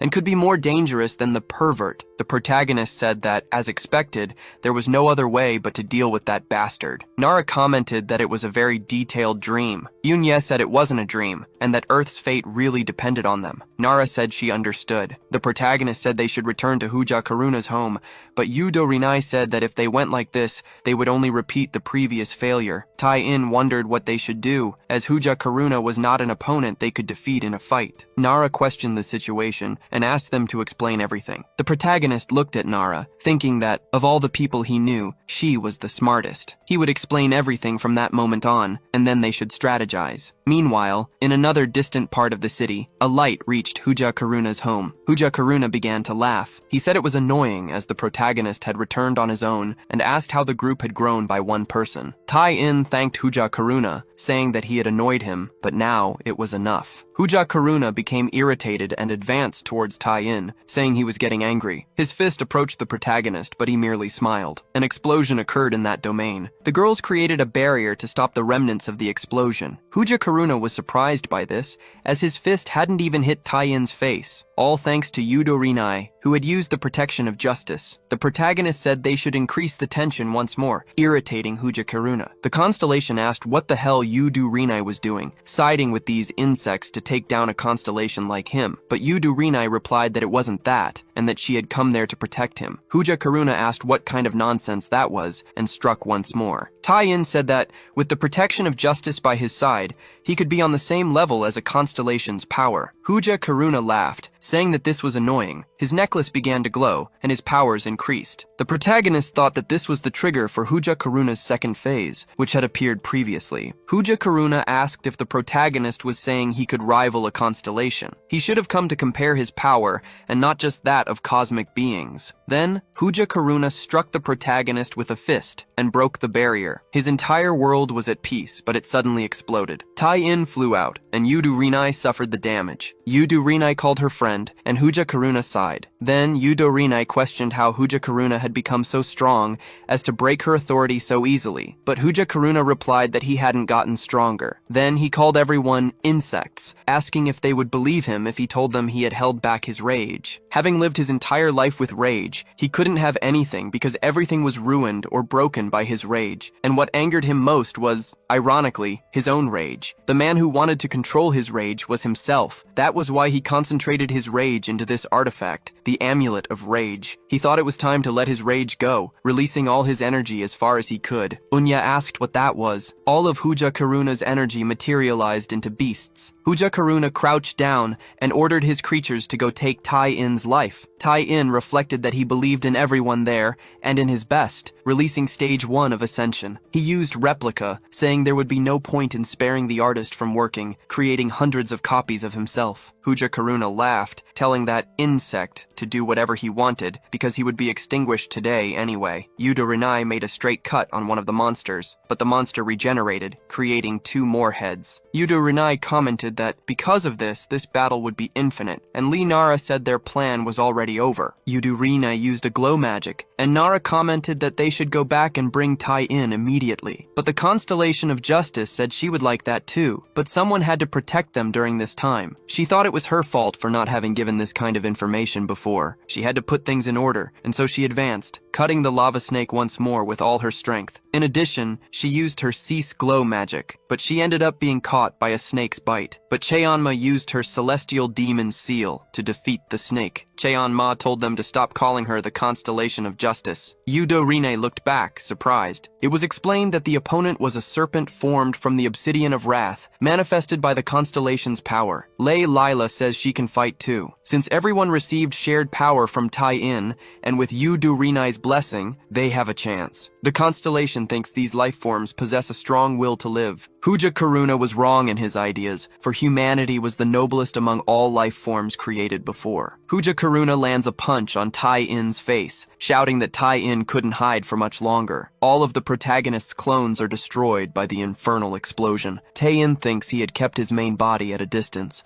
but realizing the danger, he uses the exclusion ability. Huja Karuna grabs a clone by the neck, saying that Tai-in was underestimating him, but he wants to know the reason for the lack of counterattack. The protagonist replies that it was because he didn't want to fight him, flashing a smile. Huja Karuna asks what Tai-in meant, but the protagonist replies that constellations don't lose their lives at all, so it would be an endless fight. In that case, he would make Huja Karuna his companion as well. Before all this at school, Yudo Rinai says that idea makes sense. Lee Nara says it was a very good plan. Cheonma questions if it was possible for leaders to ally with a cosmic entity, and Iljin says that Yu Do-rinai was also a cosmic being. Yunye asks what Tai-in thought about it. Tai-in replies, absolutely not. The girl asks why. Then the protagonist explains that making Huja Karuna his ally seemed very strange. They weren't familiar with the existing ones, and adding another character would make things chaotic. Besides, readers want a battle, and the girls question what he was talking about. Cheonma says she was against this plan too, because this guy was a monster trying to wipe out all of humanity. She wouldn't be satisfied until she took his life with her own hands,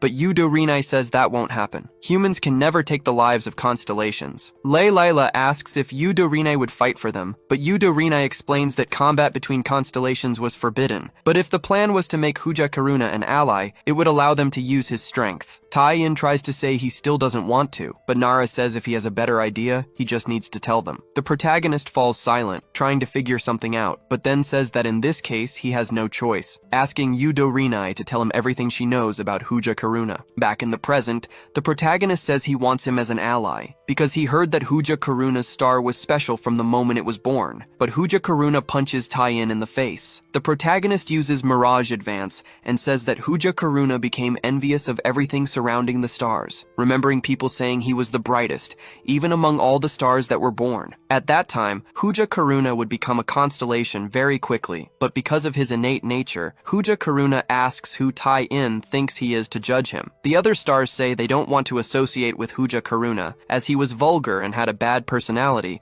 causing problems for everyone. Huja Karuna gets annoyed by everyone avoiding him until someone calls his name. Seikai says he truly values Huja Karuna's consistency, so he would place him in the position of the constellation of Wrath and expects him to complete his mission for the sake of cosmic order. Huja Karuna thinks that was the feeling of being recognized. Then he shouts that only now had he experienced such a bad feeling, and it irritates him. After that, he silently carried out his duties as a constellation. Huja Karuna calls him a bastard, hitting Tai-in and saying he was an insect acting as if he knew something. The protagonist tells Huja Karuna to let all the rage go, as he would take everything. But the protagonist emphasizes this, saying he was an ally who wouldn't break or leave. Huja Karuna thinks about it for a few seconds. Tai-in thinks, please, it has to work. I'm reaching my limit with this guy. Huja Karuna says Tai-in is the first to say something like that to him. He was a pathetic insect, as he wanted to see if he would really go away. The protagonist thinks this was dangerous and he would lose his life, until the protagonist notices the way it was written. Huja Karuna uses his hell explosion. On the other side,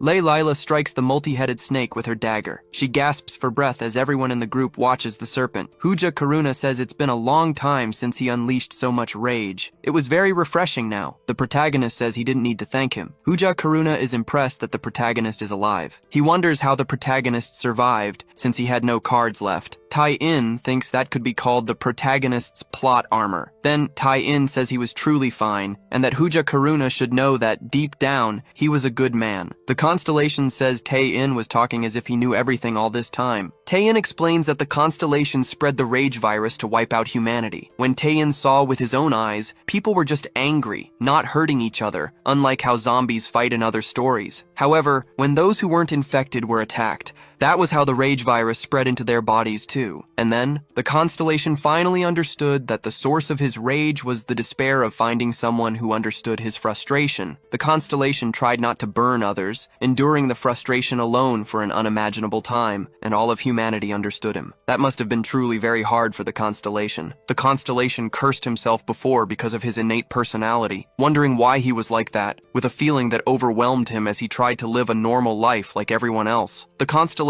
knew he could change himself, but it wouldn't be that easy. But now, the constellation knows there's no point in enduring these thoughts alone. The constellation has already been through a lot, but now he has friends who appreciate his worth. Then, Tai-in asks Huja Karuna to become his companion. The constellation falls silent for a few seconds. Then, Huja Karuna says that feeling this way now makes him truly very angry. Tai-in doesn't react to the blow. He is thrown away by Huja Karuna. The constellation says he doesn't need this, and that the protagonist should lose his life, hitting him multiple times. Tai-in is thrown to the ground. Yu Do-rinai calls out to him as he falls to the ground. Huja Karuna advances once more to strike the protagonist, but hits the ground instead. A constellation asks Huja Karuna to stop, and Lila calls out to her friend. Huja Karuna calls him a bastard, saying he can't stay angry. Lee Nara heals him, and the protagonist says it was a classic scene. Yudu Rinai tells Huja Karuna to look around. Huja Karuna realizes where he is, and his eyes gleam. He comments that it was a beautiful place. Huja Karuna says everything has become frozen and laughs, while Tai-in questions what he desires.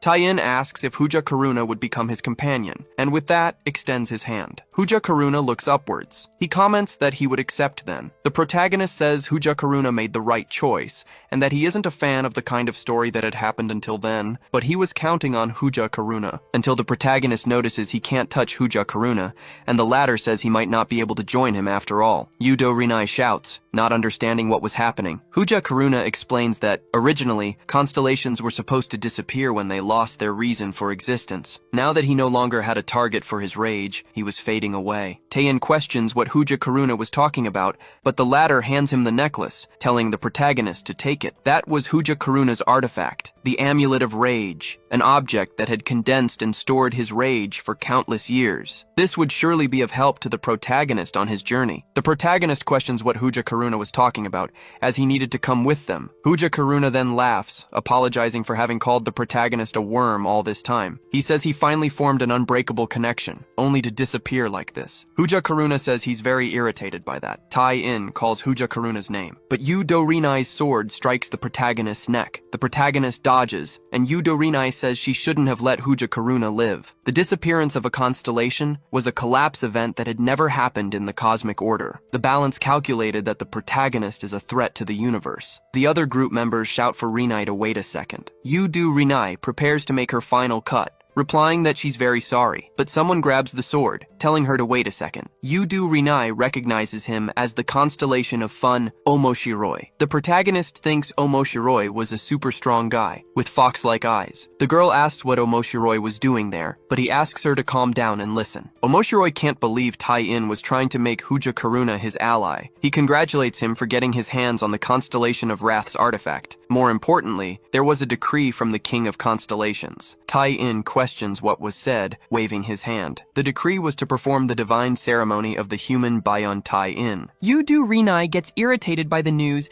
and Eunye questions what that meant. Omoshiroi summarizes, it was an invitation to become a constellation. In his terms, it should be a gathering of friends. The protagonist tells Omoshiroi not to make him laugh, because the constellations treat everyone as ingredients for their recipes, and were even trying to get rid of them. Omoshiroi tells the protagonist to relax, as not all constellations agree with this. The constellations designated them in the first place, and that's strange, but Omoshiroi wants to know if the protagonist is sure about rejecting the ceremony, even if it benefits him. Tai-in quickly refuses and glares coldly at Omoshiroi. Omoshiroi says that was exactly what he expected. Omoshiroi had been observing for quite some time a transcendent who valued fun above all else, questioning how he, the constellation of fun, could ignore such a thing. But it wasn't just Omoshiroi. The other constellations were also interested in the human's actions, even more so after Huja Karuna's defeat. The protagonist tells Omoshiroi to get out of there, but Omoshiroi says he's sorry, and that it would be amazing to see him so immersed in fun. Omoshiroi has settled some things with the King of Constellations,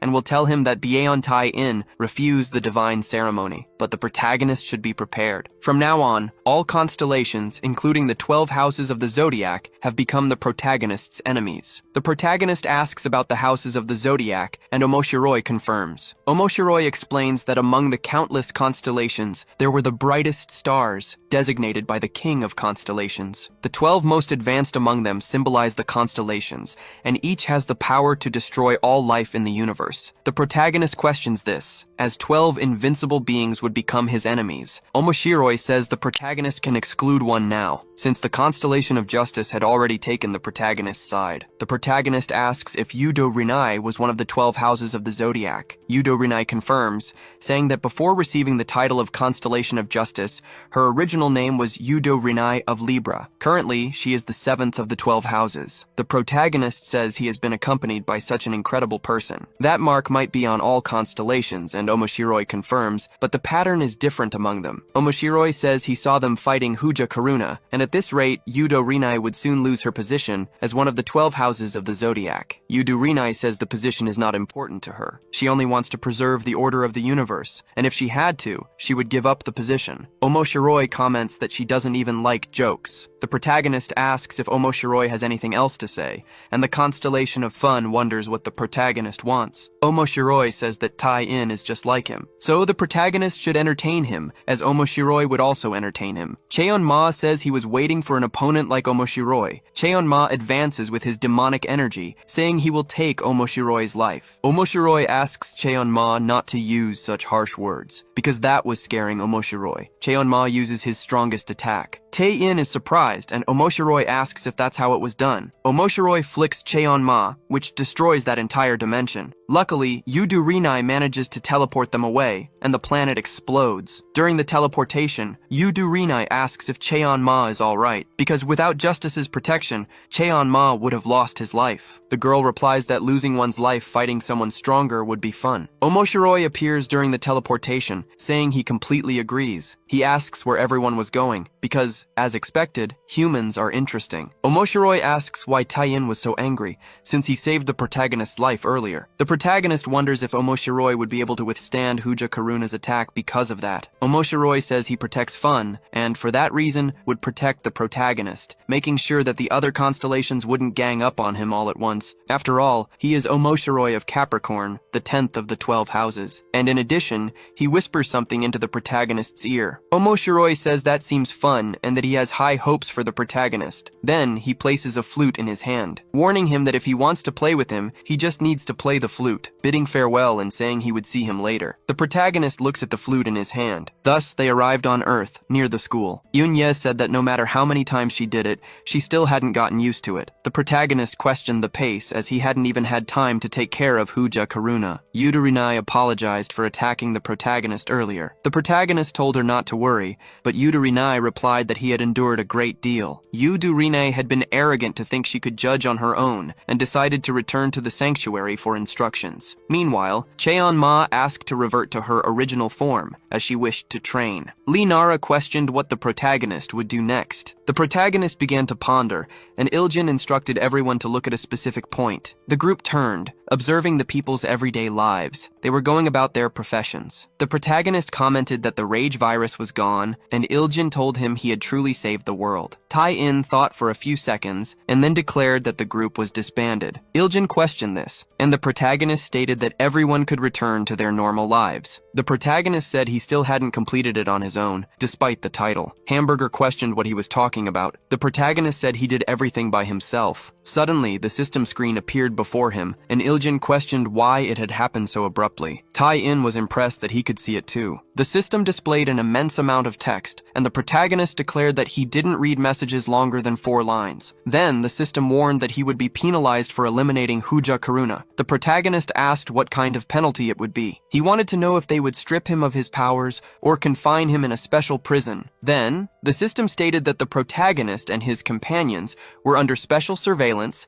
and that he could no longer block constellations, being required to attend their trials. The rest of the group gathered to observe. Tae-in asked if they could also see the status window, and one of the girls questioned what a system was. She said that when the system mentioned companions, it must be referring to them. The system confirmed, and the protagonist declared that he would take responsibility and deal with it alone, so he should leave his friends out of it. But the system told him to stop being ridiculous. The system said he should have an idea of how many problems he'd caused by being treated as a servant, and that he should stop skipping all texts longer than 4 lines. Tae-in questioned if that was how a system was supposed to act. Yudo Rinai said that a constellation like herself should participate in the trials of other constellations. Her system confirmed, adding that it was something they would regret. But before that, since he had overcome the trial of wrath, he would receive a reward. The protagonist was surprised by this. He was left alone with his group, who were annoyed with him. The day passed by. Tae-in knelt, apologized, and rescinded the group's disbandment, then asked them to stay with him. Cheon-ma said she was tired of it, and that perhaps taking the protagonist's life would solve everything, but Lei Layla asked her to calm down. Rinai complained that this was a problem, as they didn't know when the next trial would occur and couldn't act separately. Yunye apologized to everyone, but even now, all she wished was to see her parents as soon as possible, as she was going mad with worry for them. Layla went to console Yunye, and Lee Nara suggested they go to her house first. Tae-in thought that the protagonist had only protected his own parents,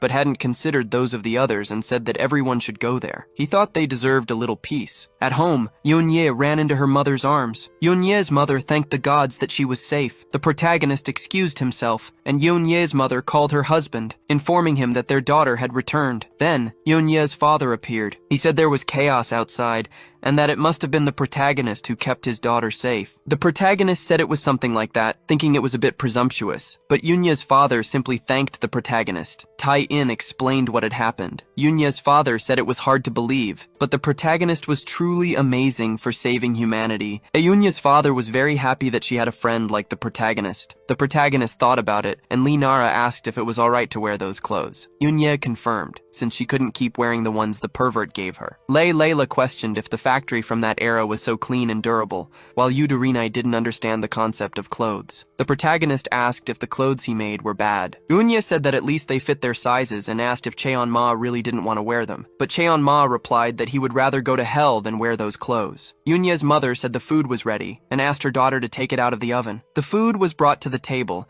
and Tae-in was delighted, while Iljin asked if Eunye's mother could cook too. Layla said that place was very peaceful. The wife asked her husband to set the dining table in the living room. She hadn't expected so many visitors, but she told them to eat as much as they wanted and to let her know if they wanted more. Everyone was surprised by this. Layla thanked them for the food, and Cheon-ma asked what a fork was. The protagonist commented that the food was great, while Yunye's father thought he ate well and would make a great son-in-law. Yunye's mother explained that it was lasagna, her daughter's favorite dish. The girl, however, complained that she hadn't made it with him in mind. Cheon-ma said she could be a professional chef, and Lee Nara thought she was a tsundere. The girl recounted that when she was younger, she dreamed of being a chef, which was why she prepared it so seriously. Everyone shared a wonderful meal, conversing and interacting with each other. Iljin wondered if the taste was better because they were eating together. Time passed and the meal ended, leaving everyone satisfied. Tae-in thanked them for the food and said she cooked very well, and Yunye's mother thanked him, until a voice appeared saying it was a bit salty for her taste. Tae-in questioned since when she had been there, and Rinai recognized her. It was the constellation of cuisine, Oishiku Nare, who replied that it was appreciable. The protagonist asked why she appeared so suddenly, and Oishiku Nare replied that it was an obvious question. She came to show the spicy flavor of the tests. Tae-in asked if they were going to fight there and told Yunye's father to stay behind him, but Oishiku Nare replied no, as she was not that kind of constellation. She had always been curious about the meals enjoyed by the beings that constellations create. Her test for him was to create a dish that satisfied her tastes,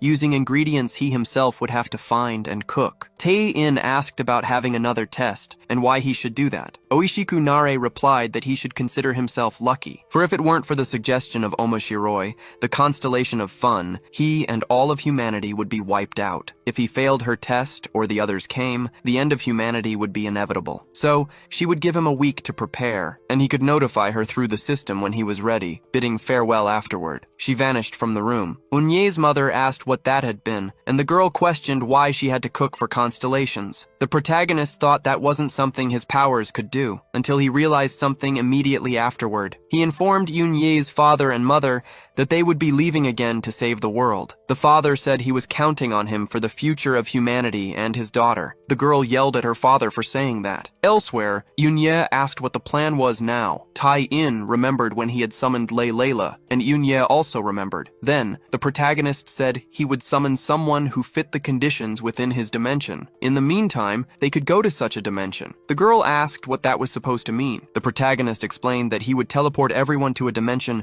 with the best ingredients from all of space and time. He teleported his friends to a sunny place. The protagonist opened his eyes. Cheon-ma questioned where he had brought them this time. Iljin was impressed and wanted to know what was in front of them. The protagonist asked what else it could be, besides a dragon, which would be the start of their journey with the group to other worlds. The dragon let out a roar before the group. Lee Nara panicked. While Layla and Eunye complained about it being another large monster, that dragon began to breathe fire towards the group. The protagonist said he had things he needed to deal with. He received a full blast from a dragon, which he easily blocked. Tae-in complained that it it was too easy and prepared to attack. He destroyed the dragon with a flick, saying his power control was flawed. He used the ability to go back in time. That dragon was completely bewildered by it, but the protagonist said he would really appreciate taming a dragon. That monster asked him to wait a second before taking its life. It took a human form and opened its eyes sadly. It apologized and begged for its life to be spared, while Tai-in complained that its expression didn't match what it was saying. The dragon introduced himself as Dekasos, the 14th guardian of the ancient forest. He had appeared suddenly and seemed dangerous. Tai-in said it was anticlimactic, and Dekasos questioned if he was a hero. The protagonist replied that yes, he was the student who fell from another world, destined to be a hero. Dekasos questioned if he was the child of the prophecy, and Tai-in said that such a setup was indeed present. Then the dragon explained that 50,000 years had passed since a prophecy in the dragon clan was created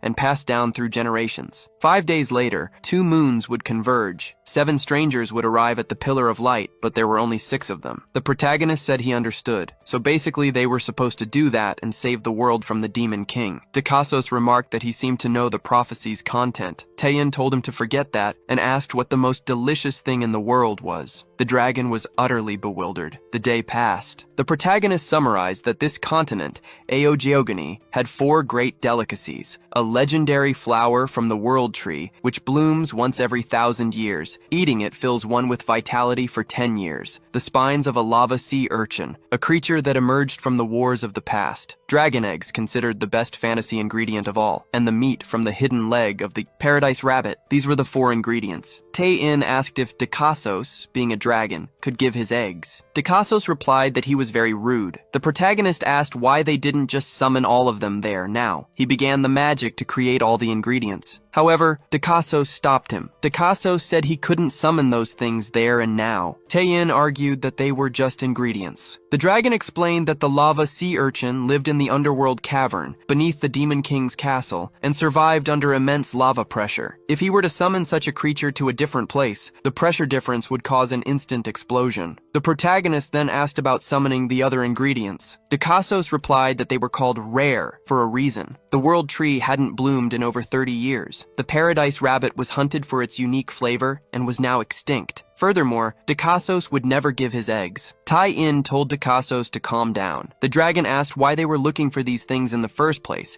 and if they could even call themselves the Heroes Group. The protagonist replied that they were trying to save the world on their own and didn't expect Dekasos to understand. But honestly, he would appreciate his help. Dekasos thought this guy was serious. Then, Dekasos closed his eyes, saying that if Tai-in was the boy of the prophecy, it was his duty to help. First, they must reach the world tree and the lava sea urchin. The elves who serve the world tree could be of great help. For the lava sea urchin, they would need to dig through the underworld caverns and search in the lava. They might encounter the Demon King's army in the process, but with their level of strength, it would surely be easy. Dekasos asked if they should find these 2 ingredients first. The protagonist replied that it looked good, and they would split into 2 groups. Lee Nara asked which group he would join. Tai-in replied that he would be in both, splitting himself into 2 clones. Dekasos inquired about this. Tai-in mused to himself, thinking that usually in such situations, one side would inevitably run into trouble and cause problems. The World Tree team consisted of Yun-Ye, Lai Lyra, Nara, and Dekasos. Meanwhile, the Demon King's castle team would be Iljin, Cheon-Ma, and Yudo Rine. The World Tree group advanced into the forest. Then, the protagonist asked Dekasos why he hadn't gone to the Demon King's castle and had come here instead. Dekasos replied that the Demon King was terrifying, but Tai-in exclaimed that Dekasos' expression didn't match what he was saying. Then, Dekasos announced that they had arrived at the city of the elves who protected the World Tree. That was the city of Silbenhiel. Lee Nara commented that it was beautiful. The protagonist remarked that the tree was something out of a fantasy, inspired by Norse mythology. Suddenly, magical arrows flew in their direction, but Tai-in blocked them with a flick of his hand and remarked that it was quite a unique reception. An elf appeared, declaring that they were humans full of tricks, and that it was audacious to set foot in the realm of the World Tree. He shouldn't even think of returning alive. Dekasos ordered them to stop, while Tai-in commented that it was rather cute to see all the elves. Suddenly, one of the elves recognized the dragon's voice. Then, the dragon revealed that this was the child of prophecy. The elves questioned this, stating that it was impossible for a mere human to be the child of prophecy. Tai-in felt offended at being called a mere human. The elf descended from the tree, asserting that Tai-in's pathetic race could never be the child of prophecy, and that Dekasos must be mistaken. Taein asked if they knew each other. Dakasos explained that it was Beldor, the captain of the guard and prince of the elves. Beldor held all decision-making authority among the elves. They needed to convince him somehow, but his personality. Beldor declared that humans were merely dirty, stupid, and vulgar, until he noticed Layla amidst the group, with her breathtaking beauty. The elf was immediately smitten with her. At the same time, at the Demon King's castle, Taein commented that the atmosphere was so intense it made his heart race. Inside his abode,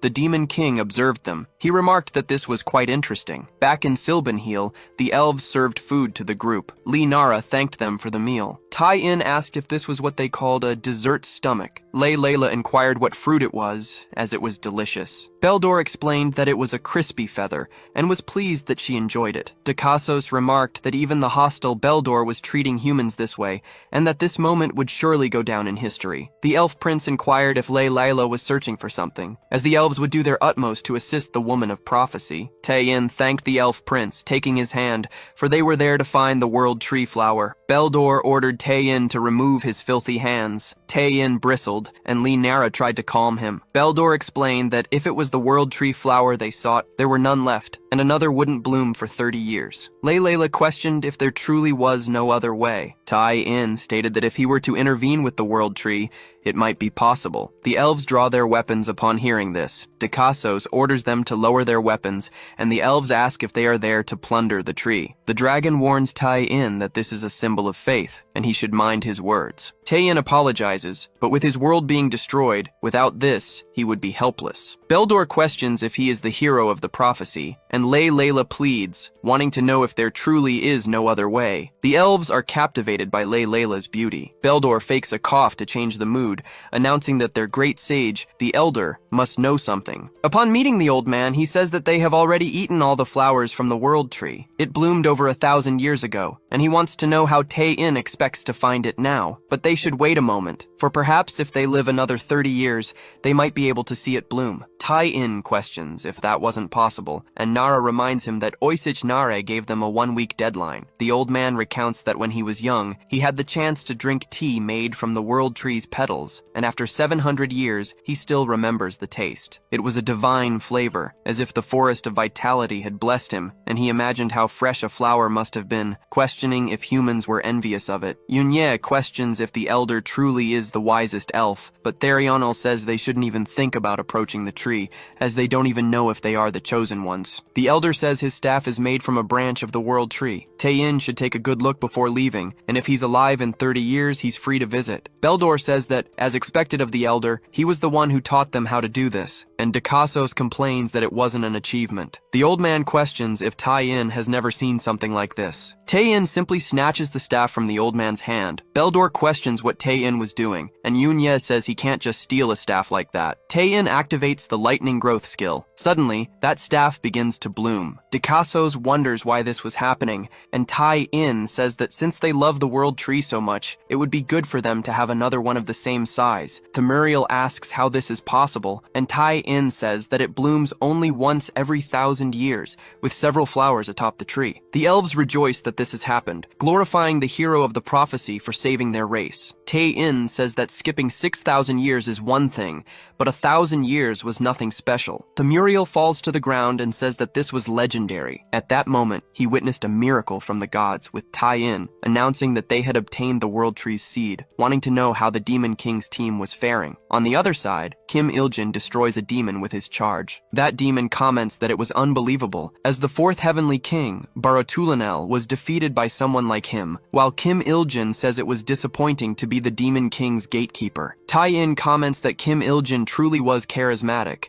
and the hamburger is happy about the compliment. The girls merely watch without reacting, until Taein celebrates that the gate was opening. Yakum says that even Barotulanel, who could easily handle 10 dragons alone, had been defeated so quickly. This was impressive to Yakum, one of the 4 heavenly kings, but he was the weakest of them all, and Taein finishes Yakum's sentence, saying that he fully understands the demon's plight. Yakum says it was interesting, but but he cannot maintain his confidence against Tai-in, and Tai-in jokes that this guy was baring his teeth, trying not to be afraid. Cheon-ma prepared his powers, saying it was fun, and they could go ahead. But Tai-in told him not to say that so casually, as it was basically a spell to invite death. Yakum said that these fools were ignoring him, then activated the power in his hand. But Cheon-ma retaliated with a slash of his power. Only the demonic arm remained, and Cheon-ma said he didn't have to provoke him. Even the demon lord shouldn't be that bad. Upon entering the castle, Tae-in commented that his castle was rather dark, then questioned if the next celestial king was there. Suddenly, they heard a very loud sound. A chained woman appeared and said it was good to meet her dear brother. He had come all the way to the demon king's castle, but this would be his limit. She introduced herself as the Scythe of Chains, but was hit on the head by Cheon-ma. The woman was defeated. The girl questioned what was wrong with those people, as she felt so bored she could lose her life. It was an existential crisis, that of finding a trivial life form created by the constellations. The protagonist commented that it seemed only cosmic entities could challenge them now. Then, a voice laughed, asking if that was all. The protagonist was surprised to see the defeated woman's body rise. The other celestial kings also rose in zombie forms. Valigetta revealed that this was his power as the strongest celestial king, the zombie army. He ordered them to kneel before his overwhelming strength. The protagonist realized it was a trick. They revived no matter how many times they tried to take their lives. Then, the protagonist activated the simultaneous conjuration ability. The dimensional exile portal formed above and below Valigetta. The same thing happened to the other celestial kings. Valigetta questioned how that could be fair. Tai-in closed the portals, saying that perhaps they could find peace there. He wondered if they could now go to the ocean of lava beneath the underground cavern. The rest of the group confirmed that was what they had come for. They kept walking through the castle without stopping, but the protagonist wondered if that wasn't the way to the underground cave. He wondered if the demon lord had already appeared and if they should deal with him quickly as well. But Yudorinai asked them to wait a moment. The demon lord commanded them to kneel. Then, the protagonist group repeated the action. Tai-in wondered what that was, and Yudorinai questioned how he was there. The demon lord replied that it was obvious. After all, this was his castle. He was the constellation of war, Zeta Ishoros. Moments earlier, as they were heading to the castle, Dakasos decided to explain about the 4 heavenly kings. Tae-in said that a spoiler wouldn't be fun. Kim Il-jin commented that he should be surprised by how strange the hero was. The dragon said that he only needed one thing, to warn them that the demon king was truly strong. For thousands of years, countless heroes had tested their strength and challenged the demon king,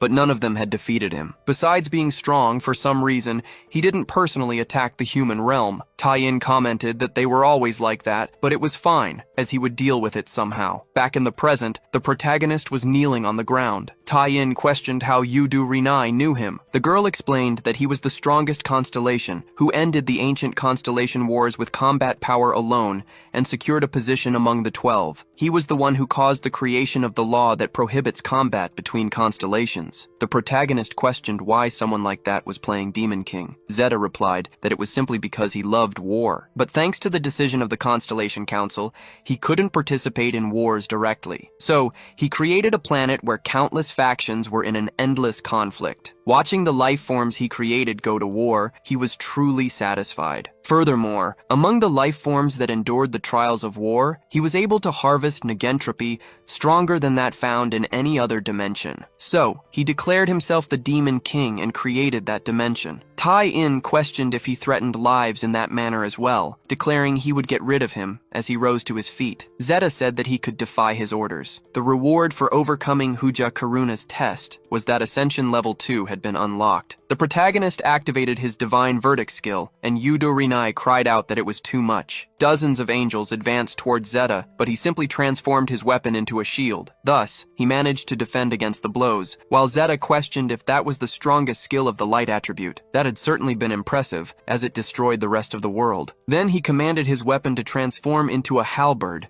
as he was anticipating a fight with the hero of prophecy. He was intrigued by what he had heard about a human capable of annihilating a constellation, and that this hero of prophecy was now before him. He had to witness it. But Yudorinai asked him to wait, as they were currently undergoing the test of the constellation of gastronomy, and he should not interfere. Zeta explained that he had no intention of doing so, but they were the ones who had invaded his castle. But now that Yudorini had mentioned it, Zeta remembered something, an interesting reminder Omoshiroi had made. made. In the past, Omoshiroi had summoned all the constellations and stated that they were interested in the new awakened. They wanted to administer tests and obtain the best negentropy from him, but no matter how strong they were, if they all attacked at once, humanity would be wiped out in an instant. Therefore, they should make it fair, starting with the constellations that expressed themselves first, and not just because Omoshiroi had spoken first. Questioning if anyone had any objections, the constellations agreed, fearing Omoshiroi. Zeta said that, as a result, his turn was pushed back, and he was number 389 in line. Yudo Rinai said they were only there to find ingredients from this dimension. Zeta replied that,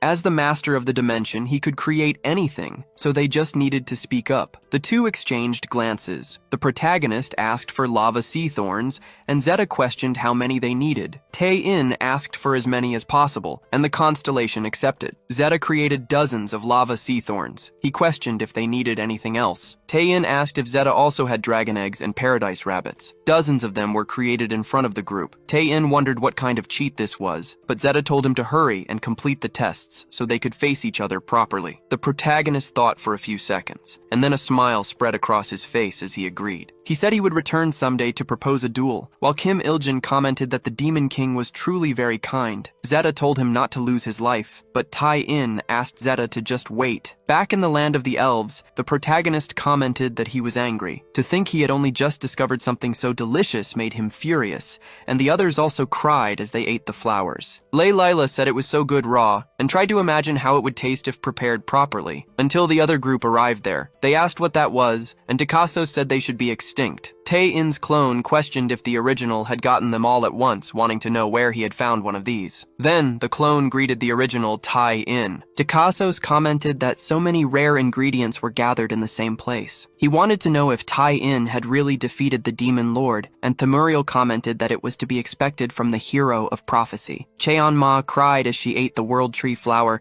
and Lei Layla played with a rabbit. The elves began to lift Tae-in, calling him the hero of prophecy. Tae-in wondered if they thought he had defeated the Demon Lord, or if he was merely going to do so someday. Yunye questioned how they could cook that. Themuriel approached, questioning why Yunye was looking at him, since Themuriel only knew history and not cooking. The other girls looked at Yunye, who replied that she had never seen these ingredients before. Dikassos questioned visiting the best chef in Ochikoni. He wasn't sure, but the royal chef should be able to handle any imaginable meal. Yudo Rinai said that made sense, and Tae-in commented that it was a good idea. They should go there now. Dikassos questioned why Tae-in was looking at him. The group flew on the dragon's back, while Cheon-ma and Yudo Rinai went alone. Tae-in said they should head towards the palace. In a village of the kingdom, a father and son commented that an immense bird was passing in the sky, but these were things that only existed in legends, until someone shouted that it was neither. Dikassos landed in front of the family. Tae-in said it was a super dragon. He wanted to know if that was the capital of Achiogunia, Aoiobni, and if that place truly looked like another world. Dikassos said that from now on, Tae-in was on his own, as he did not wish to meet the king of that country. He also warned Tae-in to be careful, but Dikassos remembered not to give spoilers and said that Tae-in would understand when he met him. Tae-in thanked Dikassos for his help, hoping they would meet again. The dragon said it was an honor to assist the hero of prophecy, even if briefly. Then, he added that they should not meet again. The protagonist asked the citizens for permission to take the cart,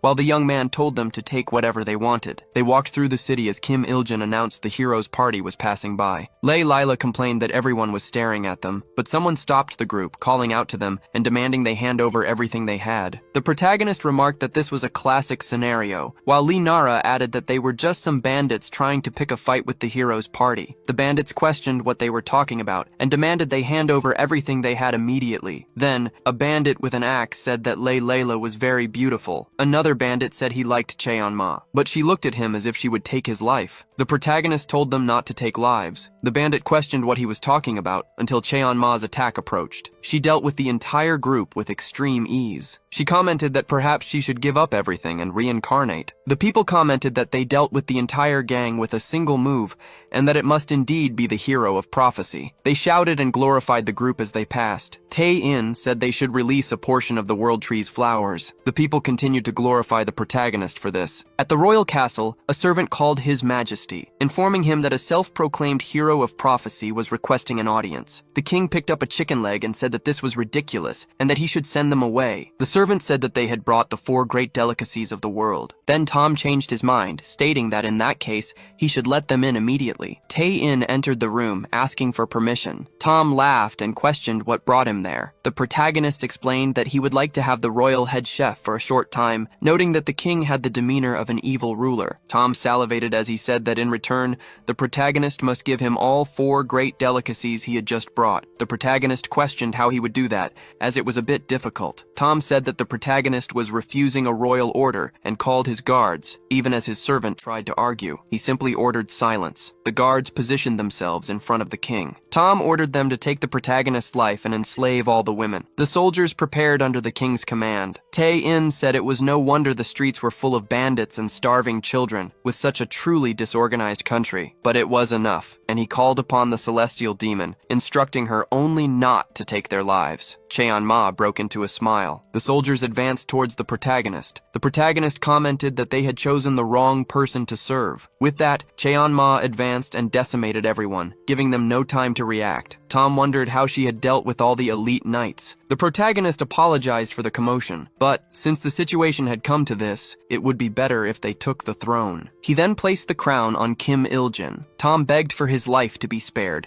while Kim Il-jin declared that he was now a king. The protagonist then ordered him to bring the head chef. King Kim Il-jin ordered his servants to do so immediately. Tae-in says this situation is truly hopeless. The servant apologizes for making them wait, explaining that this was Sanchez Beck, the king's head chef. Tae-in questions his appearance, and Tom says it's because he's the son of slaves and is lazy, even with opportunities. Even so, Tom finds Sanchez's skills very valuable, and the servant tattles that this pig was exploiting him and forcing him to cook without rest. Tom says he was ungrateful, for he doesn't know what honor is. Tae-in complains that Tom was truly a disgusting guy. This was revolting, and Kim Il-jin sentences him to dimensional exile. Tom asks them to wait a minute, but the Pig King is sent through the portal, screaming for them to save him. Layla says a lot has happened, and the protagonist comments that it was still very fun. Anyway, there was one last thing left. The last thing remaining was this person, the future of humanity, who was very tired. People call out to Chef Sanchez and he finally wakes up. He apologizes, saying he'd be ready in a minute. Tae-in asks Chef Sanchez to calm down. Sanchez shouts that he needs to cook, as it will be a disaster if His Majesty gets hungry. But the protagonist tells him not to worry because that tyrant was already finished. That little one was the new king of Uchenia. Sanchez questions if he was talking about the food. Kim Il-jin commands Sanchez to make something delicious with the ingredients present. Sanchez is impressed upon seeing the legendary ingredients. The protagonist says not only that, but the cart was full of the world's other 4 delicacies, and asks if he could make the best food in the universe. The chef then gulps upon hearing this. He heads towards the kitchen. Yoon-ye puts on her apron and waves at him. The chef begins quickly chopping some onions. Immediately after, he prepares a soup with lava sea spines. Yoon-ye cries upon seeing the leg of one of the paradise rabbits. And together, they try to break the dragon egg, using it to fry an egg in an immense pan. Both are under extreme pressure, but manage to smile at the result of the food. Then they return to the royal hall, announcing that it was ready. Sanchez can confidently say that this is the most delicious meal in the entire world, thus showing the immense omelet they had made. Sanchez explains that he salted the flowers of the world tree, cooked with the thighs of the paradise rabbit, filled it with dragon eggs, and served it alongside lava sea spines. Tae-in comments that the taste was insane, and Lee Nara says it was scary to eat. Yoon-ye recounts that she tasted it while cooking, and it was absolutely divine. Thus, they prepare to eat. The protagonist enters a trance upon putting the fork in his mouth. He enters his own imagination, being thrown far away. He goes on an interdimensional journey while crying. His tears reveal a vast blue sky in a field of flowers. The protagonist feels a comforting sensation and looks at his hands. Then, he looks at the sky and opens his arms. He continues crying as an immense statue of a goddess approaches. She holds his hands and gives him a kiss. Amidst this absolute transcendence, Tae-in begins to cry in reality as well, commenting that it was very delicious. Lee Nara comments that the protagonist's reaction proves how good it was. Then the protagonist thanks the chef,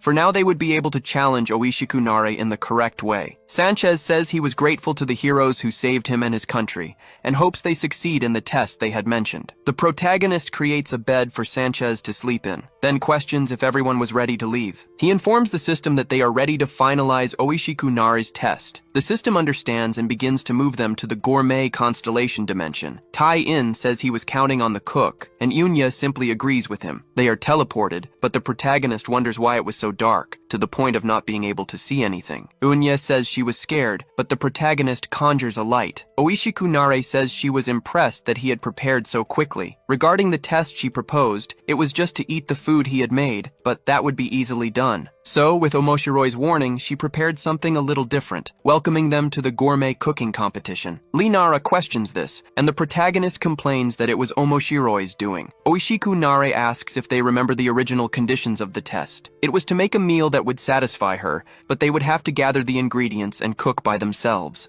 The conditions remain the same anyway. She summons several people to the cooking stations, announcing that she had gathered the most skilled chefs from each dimension there, and they would present their signature meal. And if the protagonist's meal is not the most delicious among them, she would not be satisfied. Nara shouts that this wasn't fair, as she was changing the rules, but the protagonist says it was fine, and that he already expected this. Besides, they would prepare the most delicious meal in the universe. Oishiku Nare replies that the chef she was particularly betting on was someone who had caught her attention for a moment. She points to Sanchez, who was standing with the 4 delicacies on his head. The group is impressed by this, commenting that those were their ingredients. Tai-in questions the system about what had happened to their ingredients. Yunya asks what they could do. Meanwhile, Sanchez opens his eye, ready to cook. A fish says that was the special meal his clan ate on the most important days, the underwater world cake. He explains that it was more delicious if served with a clay bowl nearby. Oishiku Nare thanks him for the meal. She eats, saying it was truly delicious, but the cake hadn't even been baked correctly. A Galgalang of the Quilok clan would now be extinct as punishment. Then, she tells the next one to come. Kim Iljin asks what that was, as they hadn't just been eliminated, but extinct. Sanchez apologizes to them, as the constellation said they couldn't share the ingredients. Tai-in questions what kind of absurdity that was. Nara says he knows those ingredients are theirs. Sanchez replies that he was there without being able to return the kindness. He truly feels sorry that things had turned out this way. Tai-in says they shouldn't confuse the opponent,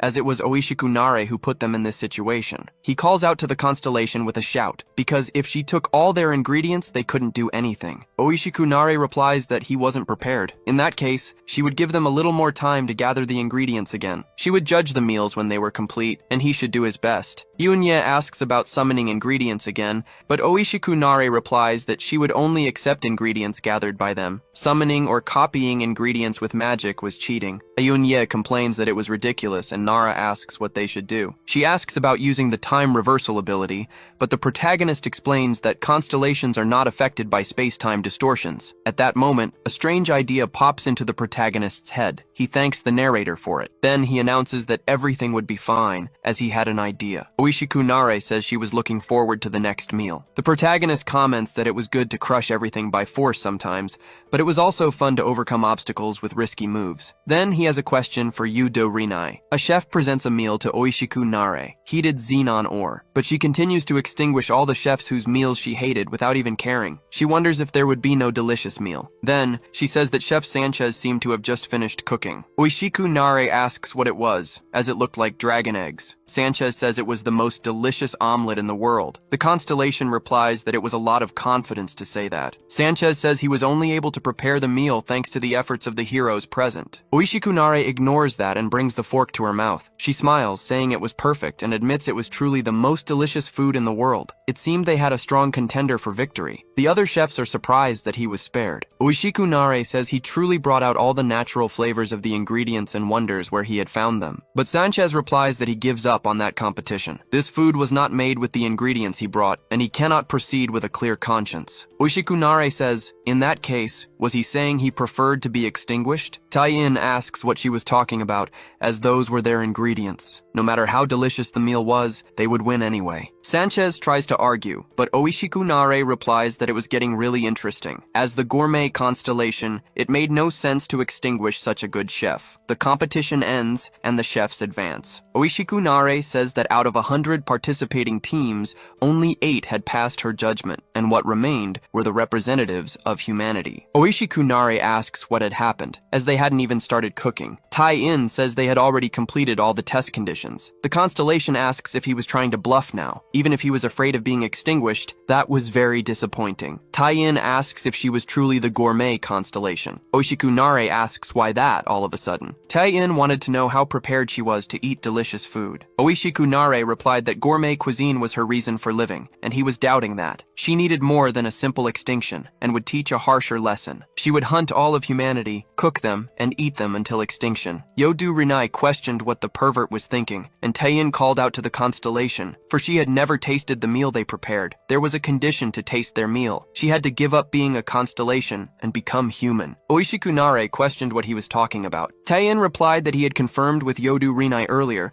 that constellations can give up their status. They, the immortals, would never understand the true meaning of the essence of eating. Therefore, the meal they prepared could only be tasted if she gave up being a constellation and became human. That was the taste of life. The girls were impressed by this. Oshiku-nare burst out laughing. She said it was fine and that she would play along with him. He was saying that she didn't understand the essence of eating. Therefore, she would become human for a moment, but the test conditions would remain the same. If he tried to attack her while human, she would consider it interference with the test, and he should stop immediately. Since the constellation of justice was there, she would allow for a fair judgment. Then, Oshiku-nare began to laugh as she glowed. Tai-in said it was his turn now. The constellation finished transforming, and said that for a moment, she had taken the form of a complete human. But Tai-in replied that she was done for. Then, he activated the time reversal ability. Temporal distortions didn't work because she was a constellation, but now it was all right, and so he activated his magic. They returned to a green field. Oshiku-nare questioned where he had brought her. Tai-in told her he could travel to any point in time. Then, there was Dekasos, who descended to Earth in his dragon form. Linara asked if they had truly returned to the past. Tai-in told her he was the hero of the prophecy, and that Dekasos should transform into a human soon. Oshiku-nare said she was afraid of losing her life. Yodu Rinai said she shouldn't worry, as that wouldn't happen. Tai-in replied that he wouldn't leave her, and that she should confirm once more that she was ready to do anything for good food. Oshiku-nare confirmed. After all, she was the constellation of gastronomy, and no matter how incredible human cuisine was, she would see what he could achieve. Tai-in accepted and told her to trust them completely, and that she would regret it even more. Covered in dirt, Oshiku-nare wondered why she was doing that. She rolled around on the ground. Dekasos whistled, controlling the exercise, and Tai-in told her to watch her attitude and sing appropriately. Yunya said he hadn't even served in the army yet. Oshiku-nare questioned what that had to do with cooking, and wanted to know why she was there. Tai-in questioned if she was talking back to a constellation. Oshiku-nare instantly regretted everything. She continued doing the exercises for the rest of the day. Upon finishing, she rested, lying on the ground. Tai-in questioned if she had finally finished. Oshiku-nare said that if the food wasn't good, he would be finished. Then, Tai-in used the time reversal spell, saying they should continue. Oshiku-nare asked about it, and the spell was activated. Later, she climbed the world tree with a rope. She asked what the hell that was, while Tai-in told her to climb and gather as many world tree flowers as she could. Oshiku-nare asked, why me? Because if she fell, she would lose her life. But Yodu Rinai said she wouldn't succumb and that they would catch her somehow, while Tai-in told her to hold on tight. Yunya questioned if it wasn't too much,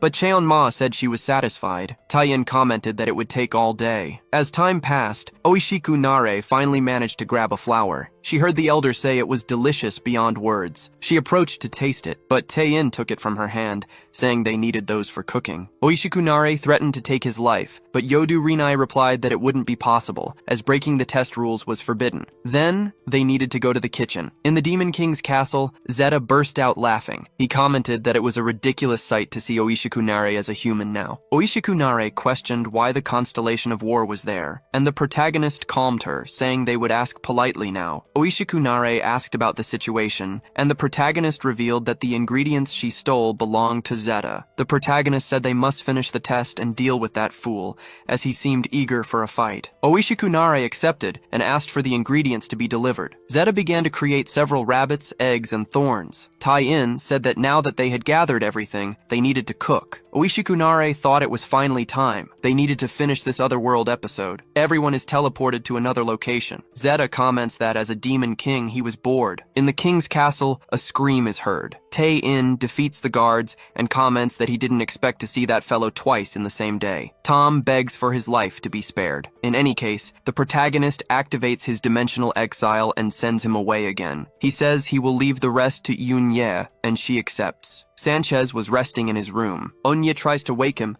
but warns that she will be using the kitchen for a while. In the royal chamber, Oishiku-nara complains that she was very hungry and wants to know what was happening. Yoon-ye enters, saying she has finished. The constellation throws the cards away. She will judge a human, but will dress appropriately for it. After going through all this, if the taste is bad, she had better be ready for the consequences. Yoon-ye is surprised by the declaration. Oishiku-nara questions what that meal was, and Yoon-ye explains that it was the dish she had made.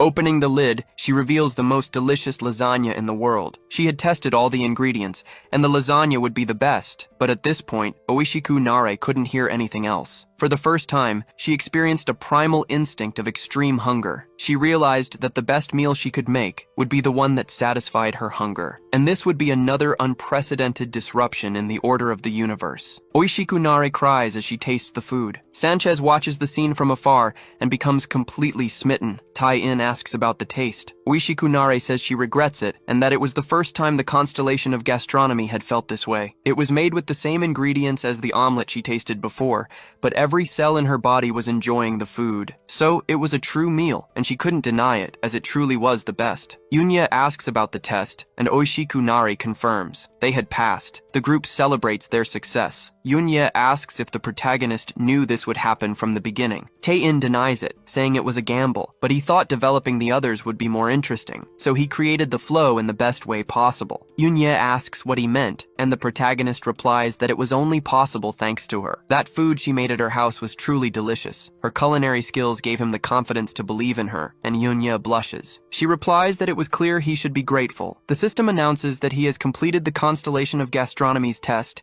and will unlock stage 3 of ascension. Kim Il-jin questions this, as even when he used it, he lost his fights. The system tells him to stop, and the protagonist begs for the next level of ascension to be released. There was nothing more important than growing stronger. It would be impossible to fight on equal footing with the constellation, but he didn't plan to keep playing with their tests forever. Yunya says that Oishiku-nara cleaned the plate, and Oishiku-nara replies that she couldn't leave any food behind. Yunya asks if Oishiku-nara was still hungry, and the constellation replies that she feels like she could eat more. Sanchez interjects, asking for permission. He asks if he could make a dessert, as he had never seen anyone enjoy food like her. As a chef, he was completely dedicated to cooking something for her. Oishiku-nara accepts with certainty, and the protagonist questions what the two of them were doing now. Yodu Rinai replies that Oishiku-nara worked hard, and wants to know if she plans to report directly to the King of Constellations. Oishiku-nara looks at Sanchez, blushing. She replies no, as she has decided to remain in this dimension as a human. Yodu Rinai questions what she was talking about, as the test should have ended and she should return to her role as the constellation of gastronomy. Oishiku-nara replies that she has given up on several worlds with living beings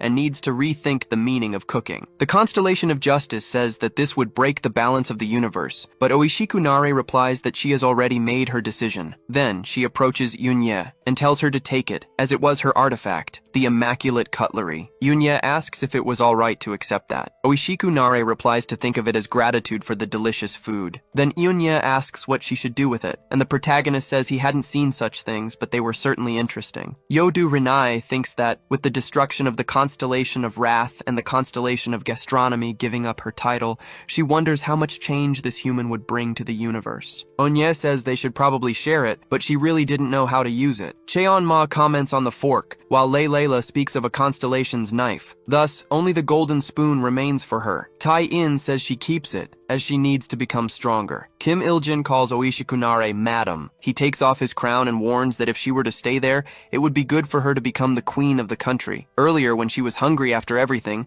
Oishiku-nara wanted to eat him, but held back, and he respects that. Oishiku-nara replies that she is the constellation of gastronomy and cannot eat just anything, but she still thanks him for the gift. Kim Il-jin wonders what that was, as his pride was hurt. The constellation of culinary arts says that by becoming a leader in the dimension of the constellation of war, she would learn a lot. The protagonist comments that she probably doesn't know much about the constellation of war yet. Yunya asks what's next. Tai-in replies that the next test was about to begin. After the zombie apocalypse and a journey from another world to cook, If the pattern continued, Lee Nara comments that for each constellations test, it was as if the genre kept changing. The protagonist says she was correct, and wonders how the author can keep changing genres in a single work. Yodu Rine replies that there would be no more tests, as she would persuade the Council of Constellations. So, they should return to their daily lives. Yoon-ye asks if that means they wouldn't be taken to strange tests anymore, until Omoshiroi appears, replying that it would be difficult. Everyone turns and he says hello. He warns that the next constellation was already waiting and would take them away immediately. Tai-in questions Omoshiroi's presence, and Yodu Rinai tells him to stop. Omoshiroi explains that the next constellation was none other than one of the zodiacs, and they should go quickly. The interdimensional teleportation occurs and takes the protagonists away, leaving Oishiku, Nari, and Sanchez surprised. In another dimension, it suddenly starts to rain. Tai-in wonders what place this was now. Yunya complains about the incessant rain, and the protagonist grumbles that Omoshiroi threw them into such a place and then disappeared. He wants to know if everyone is all right, while the girls complain that they are completely soaked. Tae-in thinks this place is bad and wants to know which constellation made this kind of place their lair. Cheon-ma says she was feeling a murderous intent from afar, and none of the previous constellations had that. So, this dimension was something different,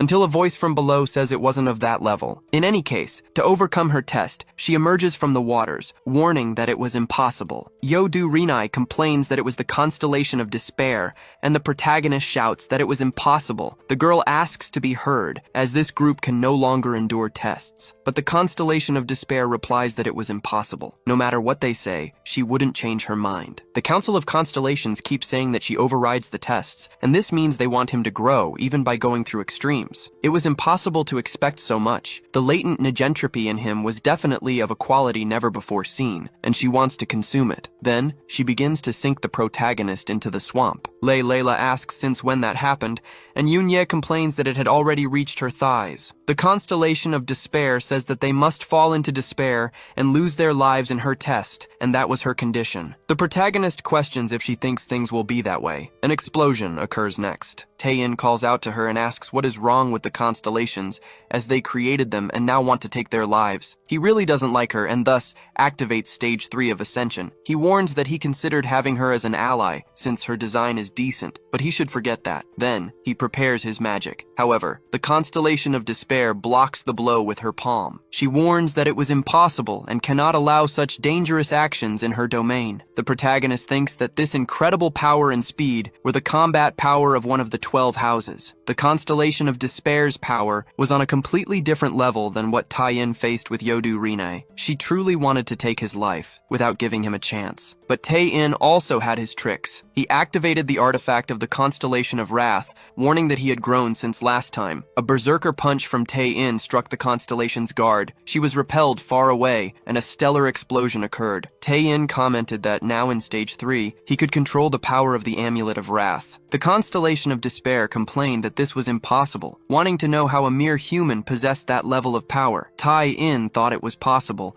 and that he could now defeat a constellation. Then, he advanced once more against her, but Yodu Rinai told Tai-in to stop. The protagonist told Yodu Rinai to get out of the way, because if she kept acting like an annoying character, his popularity would plummet. Yodu Rinai said she was protecting Tai-in and humanity. By this point, no matter how much Omoshiroi and she tried, the Council of Constellations wanted to exterminate humanity. Tae-in lowered his fist, and the constellation of despair stood up, saying it was impossible. Humanity would not escape extinction in any way. That was what the constellation of despair had decided. Yoon-ye questioned what that was, as there were waves behind the constellation of despair. The constellation of despair replied that they should drown in the swamp of despair, while experiencing the worst possible despair. Tai-in complained that his companions were in danger and tried to activate his rank a defensive barrier skill. Murimu Rimuru stopped him, telling him to just give up and fall into despair. Yodu Rinai asked everyone to calm down and listen carefully. The authority of the constellation of despair was that the deeper they fell into the swamp of despair, the more they would be trapped in an illusion of their worst inner suffering. They would likely experience agony worse than any other, but even so, they should not despair. If they endured and survived until the end, they would definitely return. The constellation tried to say it was impossible, but Yodu Rinai replied that it was not impossible, because the humans she had seen were astonishing beings. Even if they broke the order of the universe, their wisdom and willpower were incredible. They were not weak enough to lose their lives nerves in her test. In that case, everything would be fine. The most important thing was never to break. The swamp engulfed the protagonists, and Taein tried to defend himself with personal exclusion. Yodu Rinai appeared, placing her arms on Taein's shoulder. She warned that everyone would be fine, and that he should surrender to the swamp and overcome his own despair, as she could not help, even though she was unaffected. Taein looked back and stated that in that chaos he would leave his companions with Yodu Rinai. Yodu Rinai told him not to worry, as she would protect their bodies. Taein deactivated personal exclusion and sank into the swamp. A voice began to call him to wake up, and Taein wondered who it was. Kim Il-jin said Taein should buy bread, but he was still lying down to sleep. Then, Kim Il-jin slammed Taein's face onto the table, calling him a bastard. Taein wondered what the hell that was and where he was, because it hurt. Meanwhile, Kim Il-jin questioned if that idiot hadn't woken up yet. Kim Il-jin said he had no choice and should come quickly. Taein thought it was a classroom, and that he didn't seem to have gone back in time. Kim Il-jin warned that he would give him a real education, until Taein wondered if this was the despair situation with Kim Il-jin. Kim Il-jin questioned if Taein was coming, while Taein remembered when he was being bullied. Wanting to know what that was and what he should do, Taein grabbed Kim Il-jin's hand. Then he said they should go quickly, wondering if he wasn't the super strong SSS rank protagonist. Upon going to the rooftop, Taein was brutally beaten. He wondered what kind of development this was, because at the last moment, it would surely be the satisfying moment where the delinquent would receive a lesson from the SSS rank power. Kim Il-jin complained that the day was truly awful, and Taein questioned why he was being beaten again. Then he tried to activate the rank D freeze, but nothing happened. Kim Il-jin said Taein was a pathetic loser,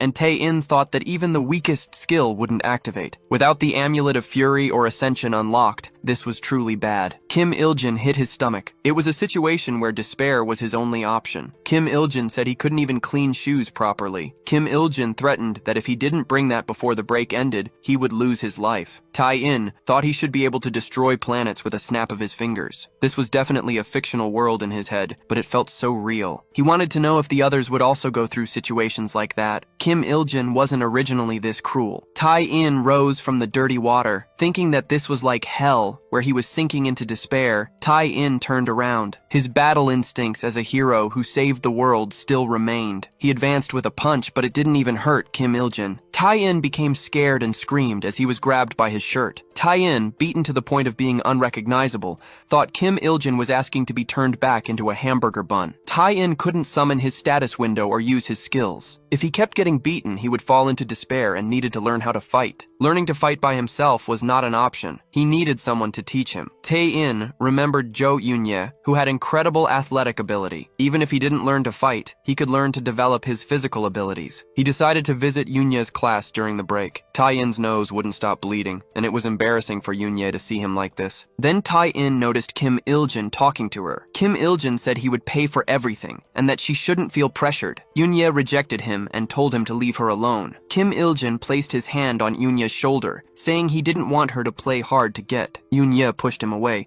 telling him to get lost. The delinquent questioned if she really thought he would keep paying attention to her in the middle of the hallway. Then the protagonist, Taein, grabbed Kim Il-jin from behind, saying they should leave. Taein then questioned, "Who do you think you are? Get lost, she's with me!" Kim Il-jin asked if moss had grown in Taein's brain. The protagonist thought his body moved on its own, as he felt he had to do something. Then Kim Il-jin grabbed Taein's arm, saying that the perverted bastard was getting really annoying. Kim Il-jin said Taein was asking to go to hell today. Eun-ye tried to tell them to stop, but Kim Il-jin managed to apply a suplex, slamming the protagonist back onto the ground. People commented that Kim Il-jin looked like Michael Chandler from the UFC. Eun-ye questioned if that crazy bastard wanted to go to juvenile prison. Kim Il-jin asked who would go there, as his father would cover for him anyway. The protagonist thinks this was it, a despair from which he couldn't escape with his own strength. Taein just wanted peace. Eun-ye grabs Kim Il-jin's fist. Kim Il-jin questions, "What the hell is this?" Eun-ye asks if he was going to take Taein's life and tells him to stop before it went too far. The delinquent says that Eun-ye was defending this idiot now and that there must be something between them. Eun-ye gets annoyed at him for speaking nonsense. Kim Il-jin shouts, wanting to know their relationship,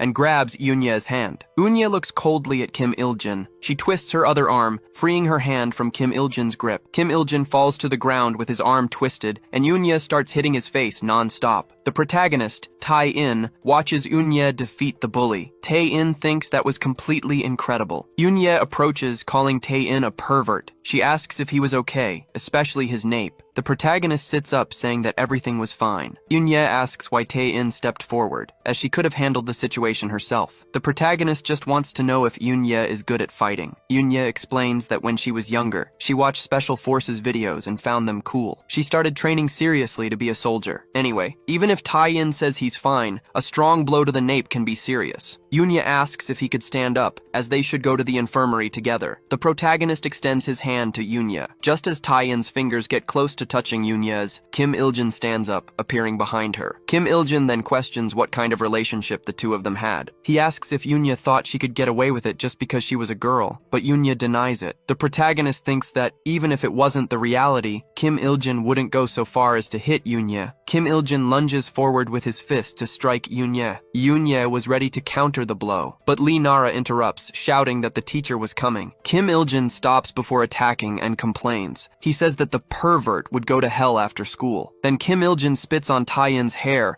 while Eun-ye complains that he was a crazy, disgusting bastard. Eun-ye asks what was wrong with Kim Il-jin. The protagonist says he was fine. Tae-in thinks that even if it was a virtual reality, just the fact that Eun-ye was angry by his side was enough for him. Eun-ye helps Tae-in up, while Lee Nara watches the scene from afar. In the school infirmary, they notice that there was no one there. Eun-ye says that Tae-in walked on his own just because he was fine, and that his eyes were quite focused too. In that case, Eun-ye says she would wait there until the teacher arrived. The girl was using her phone while the protagonist was lying on the cot. He questioned if she wasn't going to leave and why she was still there. Eun-ye replied that it would be bad if he fainted. Besides, she wasn't in the mood to go to class. The protagonist thought her honesty was very cute. Then, he asked if she was good at fighting, but Eun-ye replied that she didn't want to make small talk with him either. The protagonist thanked her anyway, wanting to know if she wanted to hear something interesting, because he and Kim Il-jin had known each other since kindergarten, since the protagonist's father worked for Kim Il-jin's father. When they were children, they just played together as friends. At some point, the protagonist started to realize how different they were. Then, naturally, a friend of Kim Il-jin bumped into him. The protagonist turned around annoyed and came face to face with his childhood friend. Kim Il-jin just turned his face away from the protagonist. That was a distance that would never be closed again. Before he knew it, to Kim Il-jin, the protagonist was just a loser he had met as a child. Kim Il-jin's treatment got progressively worse, until it became what it was now, but it hadn't been that bad before. Eun-ye said she couldn't listen to that. She asked if he was an idiot for letting that happen. The protagonist said that there were strong people like her,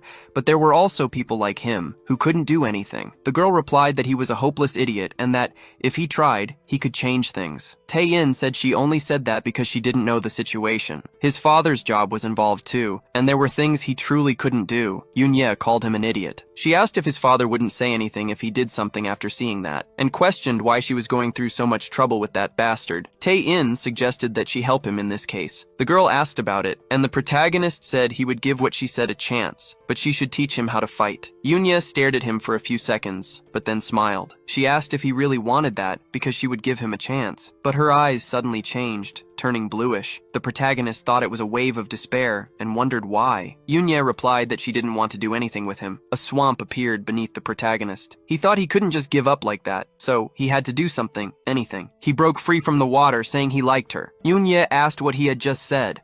The protagonist repeated that he liked her and thought that, in any case, that wasn't reality. As long as it became like that, he could free her from despair. But Eun-ye shouted that, first Kim Il-jin and now the pervert. They were acting like lunatics that day. She should have just let the blows hit her. The protagonist continued to be pulled down by the swamp and thought it couldn't be like this. He shouted about her lasagna, because it was the meal she prepared better than anyone. Eun-ye asked how he knew that. The protagonist replied that she had said she trained to be a soldier when she was younger, but that, in reality, she wanted to be a baseball player and a chef. Eun-ye questioned if he was some kind of crazy stalker, but the protagonist denied it. He shouted that he was her boyfriend in the future, and thought he didn't care about anything anymore. Eun-ye remained in despair and turned to leave. The protagonist thought he believed he knew a lot, but it seemed like that was the end, until she held his hand and pulled him out. Eun-ye told him to explain properly, because when she was younger she prepared to be a chef and a baseball player, but she wanted to know how he knew that, and he shouldn't come up with nonsense, like coming from the future. The protagonist looked at the contact of their hands. Eun-ye remembered that he liked her. Then she slapped his face, asking why the pervert was holding her hand. Tae-in replied that she was the one who had grabbed first. The nurse asked what the two of them were doing. Upon seeing the scene, outside the school,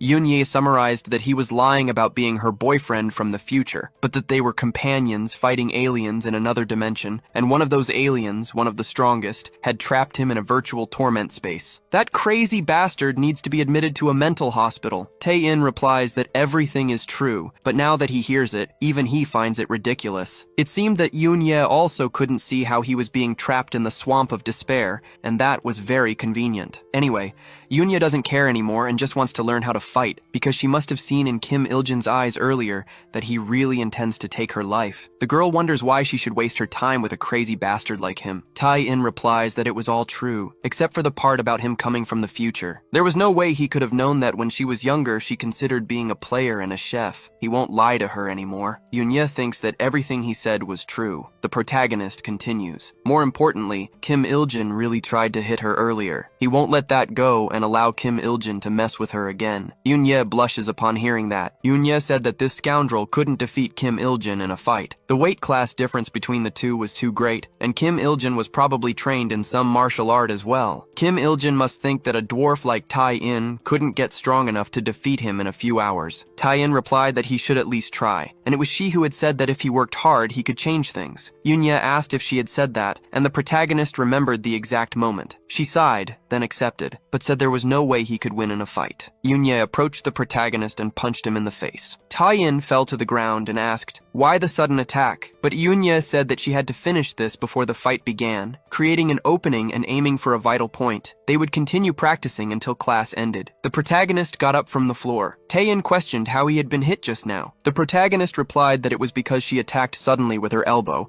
and Eun-ye responded that that was the point. He had been hit because he didn't expect the blow, and if he had known, he would have at least thought about dodging. With Kim Il-jin, it would be the same. That guy only thinks about attacking and doesn't even consider that Tae-in would fight back, so he should remain submissive as always until he sees an opening. In the classroom, the teacher told everyone to look at the group in the room and pay attention. Tae-in thought that Eun-ye's training was harder than the constellation tests. At this point, Tae-in's energy would run out, until Kim Il-jin called him. Kim Il-jin told Tae-in to follow him, while the protagonist wondered why Kim Il-jin's art style was changing. Tae-in stood up, saying he understood, while thinking that, for now, he would follow the plan Eun-ye had made. Kim Il-jin called Tae-in a perverted bastard. Kim Il-jin said that any action Tae-in took against him would be Tae-in's own fault, so Tae-in shouldn't dare to blame him later. Until the protagonist kicked Kim Il-jin's vital point before he finished taking off his shirt. Kim Il-jin went into shock and even cried. The protagonist thought he had found the opening and hit the vital point, and it worked just as Eun-ye said. That delinquent thrashed on the ground, feeling immense pain. Kim Il-jin said that Tae-in was a crazy bastard and that he would take his life for doing that. Tae-in sighed, wondering if that wasn't cowardly. Even if he didn't formally know martial arts, just practicing hitting vital points was cowardly. Eun-ye questioned if he was an idiot, because he was being beaten by a childhood friend, knowing full well the weight difference besides being bullied and tormented. That was the true attitude of a coward. The protagonist was enlightened by this, returning to the present as Kim Il-jin screamed in pain. Kim Il-jin complained that he would take Tae-in's life,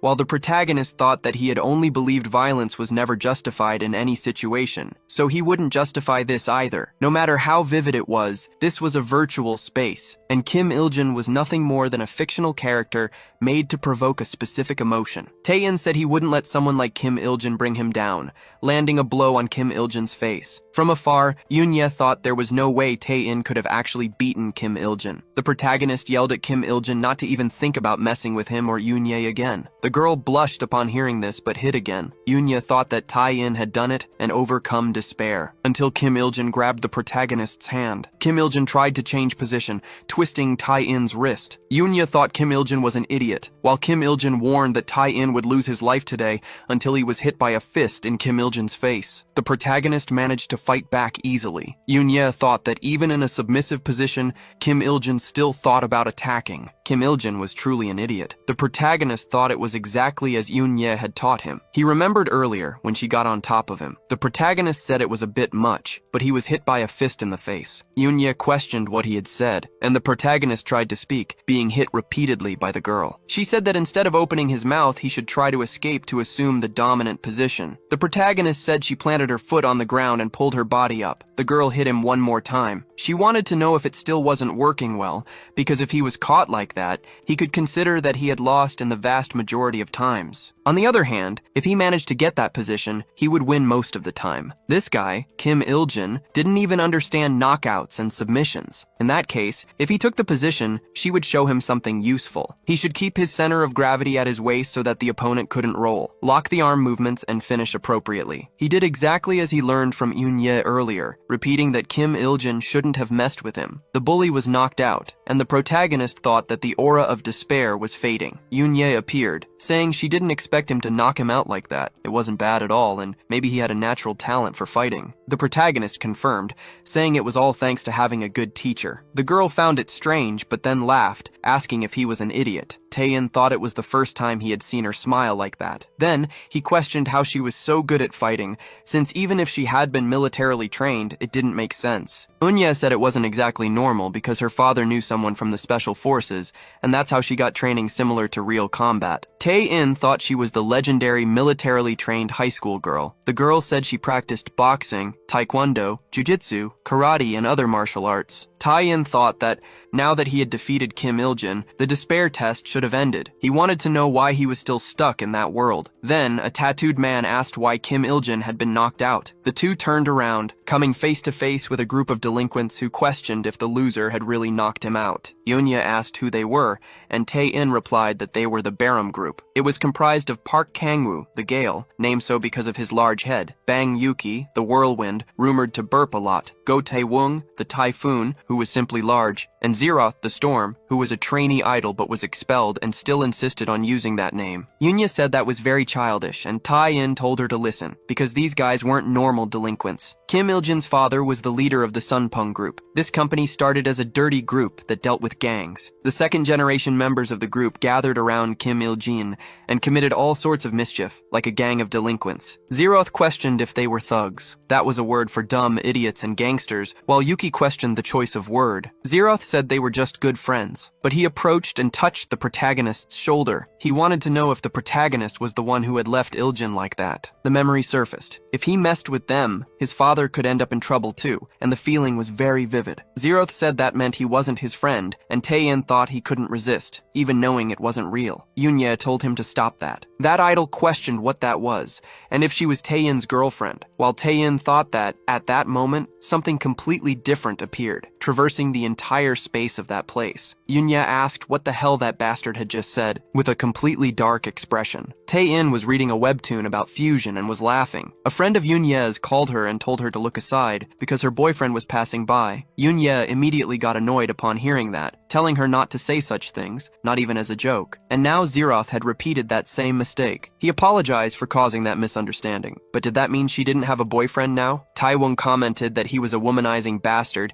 and Yuki said he was expelled from the agency because of women. Yoon-ye told him to get lost while she was still being gentle, but Zeroth questioned what would happen if he didn't. The girl prepared herself in a combat stance. Tae-in interrupted, explaining that Il-jin threw the first punch, and that's how the fight ended. That's what happened. Zeroth questioned this, but quickly landed a punch on the protagonist. Yoon-ye thought it was too fast, and she couldn't even react in time to block. Zeroth warned that the protagonist should have gotten messed up somehow. Yoon-ye stepped forward for combat, and the idol questioned who she was, but in any case, he didn't hit women. The girl told him to leave, but Zeroth turned around, saying his friends were a bit different. All three prepared for combat against the girl. The protagonist stepped forward, calling out to his friend. He told her to get out of there. Yoon-ye asked what he was talking about, and the protagonist repeated for her to get out. The girl wanted to know if, just because he had learned to fight, he thought he could handle everyone by himself. Tae-in replied that she wasn't even his friend. Yoon-ye was startled by his words and got angry, calling him a loser as she walked away. The protagonist thought that was the right thing to do. Yoon-ye would probably be able to take them all down by herself, but if she did that, she would become a target of the Sunpung group. This was a burden he had to carry. Zeroth questioned if he had finished arguing with his girlfriend. The protagonist raised his guard and told those bastards to come at him. That idol agreed and advanced with a knee strike that hit him. The protagonist was knocked out, and from then on he remembered nothing. But now he was in the swamp of despair, and it was surprisingly very comfortable to be there. He wondered if, by slowly sinking like this, he could be free from all pain. He closed his eyes and began to remember all his companions. Then he denied it, saying he wasn't the only one sinking into the swamp of despair, cursing all of it because he couldn't go beyond, asking to receive one more chance. Suddenly a light appeared, and he woke up to his father asking if he had finally come back to his senses. The protagonist complained about all the light and looked to the side. His father asked how he couldn't recognize him. Tae-in quickly stood up, recognizing him. Then he screamed in fright, while his father questioned if he had amnesia. The protagonist asked if that was really something to say to his son now, and his father said that at least he was alive, and that was a relief. He questioned why on earth he was stuck there, and his father told him that his mother was there crying. Seriously, he kept getting beaten up and making his mother and father worry. The protagonist said it wasn't as if he wanted to be hit. His father asked if he knew who the guy was that did this to him, and Tae-in said it wasn't just one, but several. His father started to think about it, reassuring him that everything was fine, because that's what he always said, that violence solves nothing. Back in his time, they were children who grew up fighting, but times had changed. The protagonist thought he had worked very hard to hide this. His father said he had the responsibility to leave him in a more peaceful world. Tae-in questioned what he was talking about, and his father replied that his son should stay in the hospital and recover quickly to focus on his studies. So no matter what happened, he would always be on his son's side. The protagonist replied that this was strange, because when he talked to his father, his despair disappeared. Then, he told him to make sure to tell his mother not to worry. Outside, Tae-in's father thought that his son knew nothing about the kind of person his father truly was. Iljin's father's phone started to ring. He wondered why Director Byeon had called,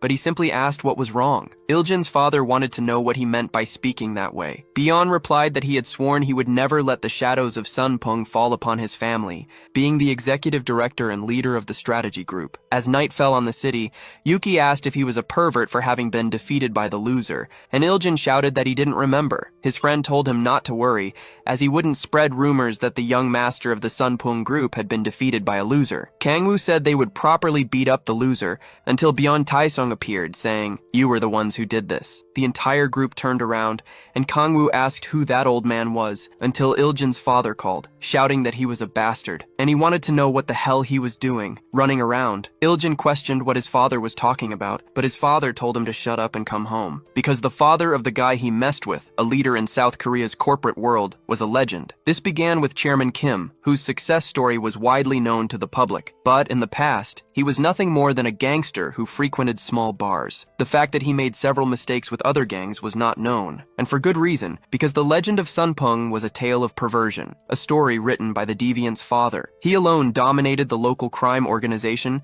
and controlled the local market, completely overpowering everyone. After defeating all the gangsters, he integrated them into his businesses. Using his natural talent for business, he expanded them and made them very large. The bars became restaurants, and the underworld life transformed into Sunpung Entertainment, finally becoming heavy industry. He led the wave of rapid growth in South Korea and placed the company at the forefront. Tae-in's father was that kind of man. The condition he imposed when firmly refusing the position of Sunpung's chairman was that his wife and son would have a normal life, without the extravagance and luxuries of a chaebol, without underground violence, just a normal life. Once this was guaranteed, he gave up everything, an agreement that bordered on madness, because for this man, family was everything, a simple life, far from power and honor. When Tae-in, still a child, asked what his father's job was, he replied that he was just an office worker. Iljin's father says that now he has touched this man's biggest taboo and needs to be safe somewhere. Kangwoo asked if he knew them, but Taesung replied that he certainly knew them very well. He was the eldest son of Young-hoon from Heavy Industries. Then, Taesung threw him away with a single move. Iljin's father kept trying to call his son, but there was no answer, thanks to the shock. Taesung remarked that violence solves nothing, but there are times when it is not worth solving things, like with these guys. Yuki charged at Taesung with a punch, cursing him, but the protagonist's father easily struck him in the stomach, saying that Yuki was the youngest son of CEO Bang from Sunpung Hotels and Resorts. He should have taken after his father, but it seemed his stomach was not doing too well. Taewon called him a bastard, and Zeroth told him to calm down. But the fat guy tried to attack Taesung without any strategy. The man simply spoke Taewon's name, defending the attack with extreme ease. Taewon was startled by what happened. Then the protagonist's father questioned who he was. Taewon asked if Taesung did not know his father, Go Young Hwan. Taesung recognized that he was the son of the vice president of Sunpung restaurant and that he had grown a lot, but Taesung moved next, saying that Taewon should lose some weight, and thus sent him flying. Zeroth and Iljin were startled by the scene. Taesung said that Zeroth must be the son of the president of the entertainment company, Nam Jin-gyu, and that his name was definitely Nam Bong-gyu. Zeroth asked what the hell this old man was, and Iljin laughed at the name. Taesung got annoyed, asking if Iljin thought that was funny. His friends were being beaten one by one, and Taesung wanted to know how Iljin ended up this way, as it seemed he needed a bit of education. Zeroth asked Taesung to wait a second, and questioned if he could really handle this. Taesung asked if, when Zeroth was hitting his son, he had even thought about the consequences. Zeroth tried to say he was wrong, but the father said that if he made a mistake he should be punished,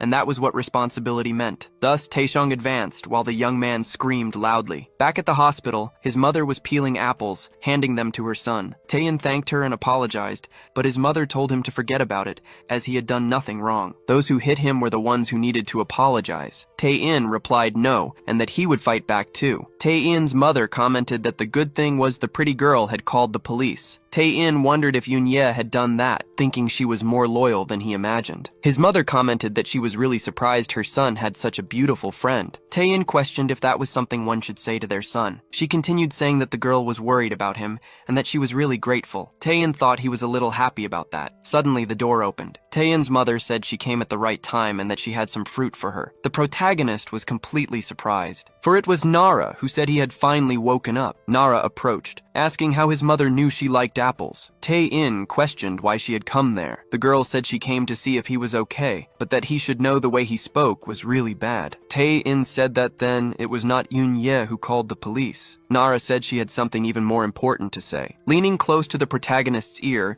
she warned that they should leave the despair test together. Taein questioned how she knew about that. Nara explained that she escaped her test and came to rescue him. Taein questioned how she did that. The girl replied that, to be honest, she had no idea. When she came back to her senses, she was inside the barrier that Yudo Rinai had placed. For some reason, she was the only one who woke up. The others seemed to be having nightmares, and only in him could Nara feel something different flowing. Without thinking, she touched this energy, which was beautiful, and suddenly she seemed to be sucked into his consciousness. Thus, she returned to her current senses. Before that, she was inside his inner world as well, so they should leave together. Taein said he did not know how to leave yet. Nara was surprised and asked if he had not overcome despair yet, since she did not feel any trace of despair coming from him, and it seemed he wanted to leave there. Taein replied that he needed to get out of there, save his companions, and continue fighting against the constellations. There was no reason for him not to leave. His mother questioned what they were talking about. Nara replied that she must be confused, as they were talking about things only they understood. Taein's mother questioned if he was going to fight again. The protagonist tried to say that was not it, but his mother held his hand, telling him that, for them, he was the most important. As long as they could live together happily and healthily, that was all that mattered. So, he should promise that if anything dangerous happened in the future, he would tell his mother and father everything honestly. Taein thought about that for a moment. His father interrupts, asking if he has something he can't tell them. His mother comments that he was going to a friend's funeral, but she wants to know where it was. Taeshong replies that it wasn't a close friend and tries to hide the blood on his face, but he warns Taeshong that no matter what, he should not forget that they are by his side. The protagonist is dumbfounded by this. Then, he sighs, completely happy with the sweet words, saying that the two of them don't need to worry, because he is humanity's chosen savior. His mother cries, asking what they did to her son, as they must have hit his head very hard. Nara says it's true, calling her mother-in-law. Taein holds her hand and says that now that he's realized his parents love him and has experienced internal growth, he's become even stronger, and he says they don't need to worry too much. Besides, he has many valuable friends by his side. Somehow he feels happy. Then he says he loves his parents too. His mother questions if he was really beaten that badly, but they both love him too. So, everyone holds hands. A light emanates from their faces, Suddenly, Tae-in regains consciousness. Yoo-do Rine says he's finally come to his senses. Tae-in asks where they are. She tells him it was the abyss beneath the swamp of despair, and she managed to keep everyone within the barrier. But she wants to know if he overcame despair along with Nara. Tae-in replies that she can say that. But the one who helped him most was Eun-ye, who was still in her nightmare. Yoo-do Rine says that as time passes, the energy of despair has been growing stronger. The protagonist replies that he needs to save everyone. Nara feels the energy coming from the hamburger too. Suddenly, a light envelops the protagonists. Tae-in and Nara are sucked into Iljin's dream as well. Yoo-do Rine thinks this happened again. She wants to know what Nara truly is, as she's felt something about her since the Wrath constellation test. Nara hadn't been affected by the virus, being the only one not to suffer its effects, and she even managed to handle the power. This time, Nara also didn't remember, but she had been the first to overcome the despair test. Furthermore, Nara had the ability to enter others' mental worlds, something even Yoo-do Rine couldn't do. So, perhaps Nara is something special. Inside Iljin's mind, Nara says there's a big problem. Tae-in asks what happened, until a voice asks who they are, because they were in the middle of a match, and the voice wants to know what they were doing chattering there, and where they came from. Nara apologizes and says they'll leave now. Then, Tae-in asks if they are in a soccer stadium. He wants to know if they should be inside Iljin's mind, and Nara confirms. But how could Iljin feel despair, since he was just a hamburger? Tae-in explains that Iljin was originally a boy named Kim Iljin, but due to some circumstances, he was transformed into hamburger meat. So this was a memory from Iljin's past, where he experienced despair. Nara asks where Iljin is, and behind her, the boy complains to the coach. He says the coach was taking him out, when it was the others who played badly. If this continues, he'll talk to his father and just get the coach removed from his position. Tae-in says this was Iljin during his middle school days. He heard that Iljin was training to be a soccer player, but he had given up. But the coach grabs Iljin's shoulder, getting his attention, saying he doesn't care who was behind Iljin, and that a selfish guy like him has no place on his team. Iljin gets angry, and the two protagonists think they know exactly what's happening now. It was probably a theme not everyone finds enjoyable, and Nara says that for those who enjoy it, it was a very good thing. The protagonist, who was once the team's troublemaker, undergoes internal and external growth, transforming into a key player who leads the team to victory. So, they'll deal with this Kim Iljin episode quickly, and Nara says it will be a one-chapter thing. Until Nara gets Iljin's attention. The boy asks, "What the hell? Do you know me?" But he feels he's seen Tae-in somewhere before, asking if he was the school pervert, and he wants to know what Tae-in was doing there, besides why he's so tall now. There's also a girl next to the pervert, and Tae-in thinks this was an alert for an annoying situation. But Tae-in thinks he's overcome despair, and since this is Iljin's world, he can use his powers again, activating the time stop ability. Tae-in says it worked, and he missed the system. Nara says this time stop ability is amazing, and Tae-in comments that he'll just take Iljin and teleport out of there now. Nara interrupts him, asking him to wait. If they take the middle school Iljin out of there, she wants to know what could happen to the hamburger. Tae-in thinks that if he takes Iljin out, perhaps the hamburger and the original Iljin cannot exist at the same time. Nara says Iljin has to overcome despair here for it to reflect in his original body. Tae-in thinks for a few seconds that Nara is smarter, so she's probably right. So he says he'll adjust Iljin's mindset and refine his personality to also improve his soccer skills. Then they move away, saying they'll watch from that distance. Thus, Tae-in releases the stop time. Colors return to the world. Iljin wakes up immediately afterward, kneeling on the ground right after. The boy starts trying to speak. He says he really doesn't want to inherit his father's company. All he wants is respect, but at the same time, he respects his father, which is why he chose soccer. Nara questions what's wrong with that, and Tae-in explains that he merely adjusted Iljin's mindset. Iljin continues, saying he wants to know how much his teammates endured, and that to be good at soccer, he needs connections. Tae-in thinks that all this time, Iljin started acting like a delinquent, and if Iljin hadn't given up on becoming a soccer player, perhaps he wouldn't be so lost now. So, he should have noticed his feelings earlier, but Tae-in changes his mind, saying that Iljin, who had been a villain in the previous episode, now has a clean slate. They'll help Iljin overcome despair quickly. Nara replies that way, it will ruin the excitement. So the protagonist uses temporal acceleration, and the ability manifests as its name suggests. Iljin approaches the coach, immediately kneels, and tearfully begs for forgiveness. The coach is completely dumbfounded, then breaks into a smile. He then calls one of the players, allowing Iljin to enter the field. Everyone on the team looks at Iljin with hostility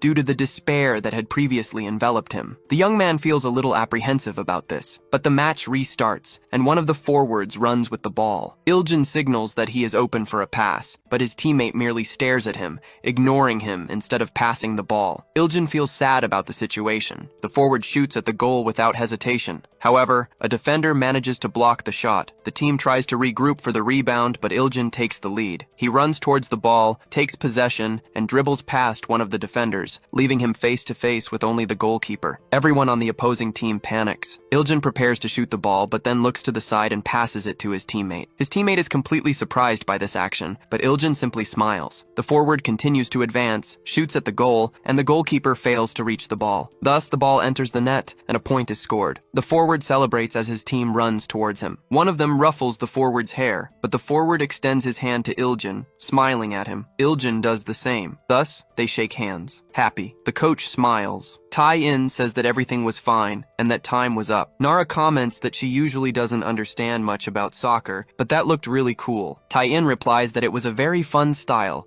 which made him want to create a sports manhwa. Nara tells them to look, as the aura of despair was dissipating. Tai-in comments that Iljin seems to have overcome his despair. Nara, in turn, says that she now feels his inner world is truly very fun. So the two decide to keep following. Iljin's inner world begins to close. Iljin suddenly wakes from his dream, commenting that he feels as if he had slept very well. Nara asks if he woke up and if he was alright. Iljin agrees, saying yes, and that he was completely restored. Tai-in says that next was the inner world of the celestial demon Cheon-ma. Nara comments that it could be a martial arts universe and looked really scary, but Tae-in replies that it was alright because he can use his powers now and will protect her. Nara blushes upon hearing this. Thus, they enter Cheon-ma's inner world, with the barrier glowing once more. The protagonist's eyes were closed, but he suddenly awakens there. He says he was inside the celestial demon's martial arts world, yet he notices it wasn't quite that. For Jo Yoon-ye and Lei Lila were there. He wants to know why the two of them are there and in those clothes. That was the setting from chapters 4 and 5, where they first encountered Cheon-ma and fought. Yoon-ye questions why the protagonist was acting like that all of a sudden, and Nara warns that there's something in the smoke. Cheon-ma wants to know what kind of foolish trick that is. And why was his voice so feminine? Everyone is completely shocked by this, and Tai-in questions why she returned to that moment. Was this the moment she experienced great despair in her mind? Cheon-ma asks what that bastard did to her. Tai-in says that if that's the case, Cheon-ma advances, asking to be transformed back, and Tai-in simply accepts. The place is illuminated with a greenish hue once more, and thus, he is transformed back. Cheon-ma says he really returned and laughs, for that was his masculine martial arts energy. Nara says it's truly over and they can leave now, as he has regained his masculinity. Tae-in adds that the despair has been overcome. Cheon-ma tries to confront him, calling his name. Now back as a woman, Cheon-ma declares that she was the greatest man in the world. Tae-in tells them to move quickly now. Cheon-ma says it would be better to transform her back right now, but the protagonist replies that readers like her more in this form. The martial artist Cheon-ma says she will cut him so he won't be able to open his mouth anymore. Nara questions if Cheon-ma wouldn't think otherwise, for she had already reached the top of the world as a man and was living completely bored days. It might be fun to try to become the strongest as a woman, from the beginning, this time. Cheon-ma replies that it's interesting. Her yang energy had filled her inner world, but it was transformed into yin energy, which changes the form of qi. Depending on how she uses this, Cheon-ma can reach a completely new realm. Nara says that's the spirit and was rooting for Cheon-ma. Tai-in says everyone should gather there because this time they will help Lei Lila. Thus, they enter her inner world. In her inner world, the crown prince wields a knife and calls out to his wife, for she was his property. Lei Lila asks Jermian to calm down, as it was clear she belonged to him, and she didn't know what Vivian said, but Jermian denies it, for it wasn't about that, nor about how she saw him. He wanted it to be of her own free will, without any hesitation. He wants to know what that is, and remembers how many favors he granted her for being from the Duke's family, while she merely used him and never said she loved him. Lei Lila cries next. She says all she wants is to get everything for her relatives, and she pities him for calling that possessive love. Jermian is shocked by this, but laughs, showing the despair in his eyes as he goes mad. He says that even now she is incredible, and as expected of the Imperial Palace's greatest villain, the most beautiful flower of all, yet one that still places thorns in his heart, and he will cut her away. Thus, he advances towards the girl. Taein interrupts, wanting to know what that guy was saying, blasting him away with just a flick. Everything around is blown away. Layla calls out to Lord Taein, and the protagonist says he came to save her. So, they will return, and she can forget about that piece of trash. Layla denies it and begins to cry, with despair rising in her body, saying that Jermian was pitiable, for he was born with the destiny of an emperor, but with an empty heart that could never be filled. Taein questions, for that wasn't right, but Layla says that if she truly loved him, none of this would have happened. Nara says her despair seemed to stem from the guilt she felt when her husband lost his life. Taein says that doesn't make sense, but Cheon-ma approaches, saying she was pathetic. Then, she will take her life now. Taein questions what she was doing, and Cheon-ma asks, why, if these weren't her true desires? Pitying the person who struck her with murderous intent means she sees her own life as trivial. She hates this kind of luxurious fragility. Layla says that wasn't true, but Cheon-ma hands her the knife, telling her to prove it. Only those who survive and achieve their goals, no matter how worthless they seem, walk the demonic path. If you want to live, you must cling to it. And if you're already clinging, then you must swim with that thought. That's all you need to fight. Nara says that was truly a very cool philosophy, and Taein comments that it was expected of Cheon-ma, for she is very cool. Layla says everyone was going so far for her. Then, he thanks them with a smile on his face. Suddenly, a light enveloped the area. Yu Durinai said it was incredible. They were all overcoming despair. Humans truly are surprising, especially Taein, whose expression was free from the compulsion to do everything alone. Perhaps going through this trial had made them much stronger than before. Taein said this was the last one now. Jo Eun-ye in her dream. Taein reflected that if it weren't for her, he would be completely submerged in the swamp of despair. So this time, he said all his friends would save her. However, they didn't know. Taein wondered what had happened to her. She was a girl abandoned on an island. Taein wondered if she was this type of character. He wanted to know how she ended up like this. Meanwhile, Cheon-ma said he didn't sense any other human presence in that location. Taein concluded that it was a deserted island. Nara questioned what, in the world, had happened in Jo Eun-ye's past. But the girl just stared at Iljin hungrily. The hamburger said it wasn't food, and the girl was startled. Taein said she must have been startled, but it was all right. They had come to rescue her. Eun-ye questioned how he knew her name and if her father had sent him. The protagonist agreed with that. The girl questioned how she knew he wasn't lying. Cheon-ma commented that she really wasn't easy to deceive. The protagonist said her father had brown hair, lived in the city, and had indeed asked them to take care of her. Eun-ye hugged him immediately afterward. She cried while clutching his shirt. Taein questioned how long she had survived alone on that island, if she could tell them how she ended up this way. Eun-ye recounted that she had been traveling with her father. Her dream was to become a pirate captain. Then, her father went on an ocean voyage and taught her how to sail. But then it rained, and there was a storm, and the boat was truly in great danger. Her father told her to stay inside the cabin, but she thought that if she wanted to be cool like a pirate captain, she would have to help her father. On her way to find him, the boat crashed, and she fell into the sea. No matter how much she called for her father, he didn't hear her. The boat drifted away. She didn't remember anything after that, but when she opened her eyes, she was on this island. On her first day, she cried the entire time. Night came and she grew very cold. She even thought she would lose her life that way. But if she lost her life, her father and mother would be sad. She knew her father would come to save her. She remembered the videos she watched as a child when she dreamed of being an explorer. Taein questioned how many childhood dreams she had. Eun-ye built a place to sleep. She found water she could drink. She made a fire to keep warm, and she also managed to find food. She got hurt a few times, and she even got sick, but she remained strong, thinking her father must be looking for her. Layla cried, saying she couldn't imagine how difficult it had been, and that she was very proud of her. Cheon-ma said it was an admirable survival instinct. The girl questioned if she could see her father now. Taein confirmed, and they would go to where her father was right now. Eun-ye asked them to wait a second. She approached her belongings. Taein wondered if this little girl had been staying there alone, and what was Taein doing at that age? Being spoiled. The girl approached next. Tae-in said it was alright and that they would go now. He wanted to know what that was. Unya said it was the most beautiful shell she had found there, and that she would give it to her father while telling him she was alright. Tae-in said he bet her father would love it. Nara said that just as they had appeared there, they would appear where her father was. Tae-in activated his mass teleportation ability. Light enveloped the group. Yoon-ye reunited with her parents. The frightened girl had been rescued by a passing fishing boat. However, it took longer for her to reunite with her father, and in the process, she lost the seashell. If things had gone this way in real life, Yoon-ye might have had a slightly different fate. But what mattered was that they all overcame despair. Now, Yoon-ye crying came face to face with Tae-in, who wanted to know if she was awake. Yoon-ye punched him, asking why that perverted face was the first thing she saw upon waking. The protagonist then questioned where the angelic girl had gone. Yoon-ye stood up, saying her head hurt as if she had had a strange dream. Yoo-do-rinai commented, seriously,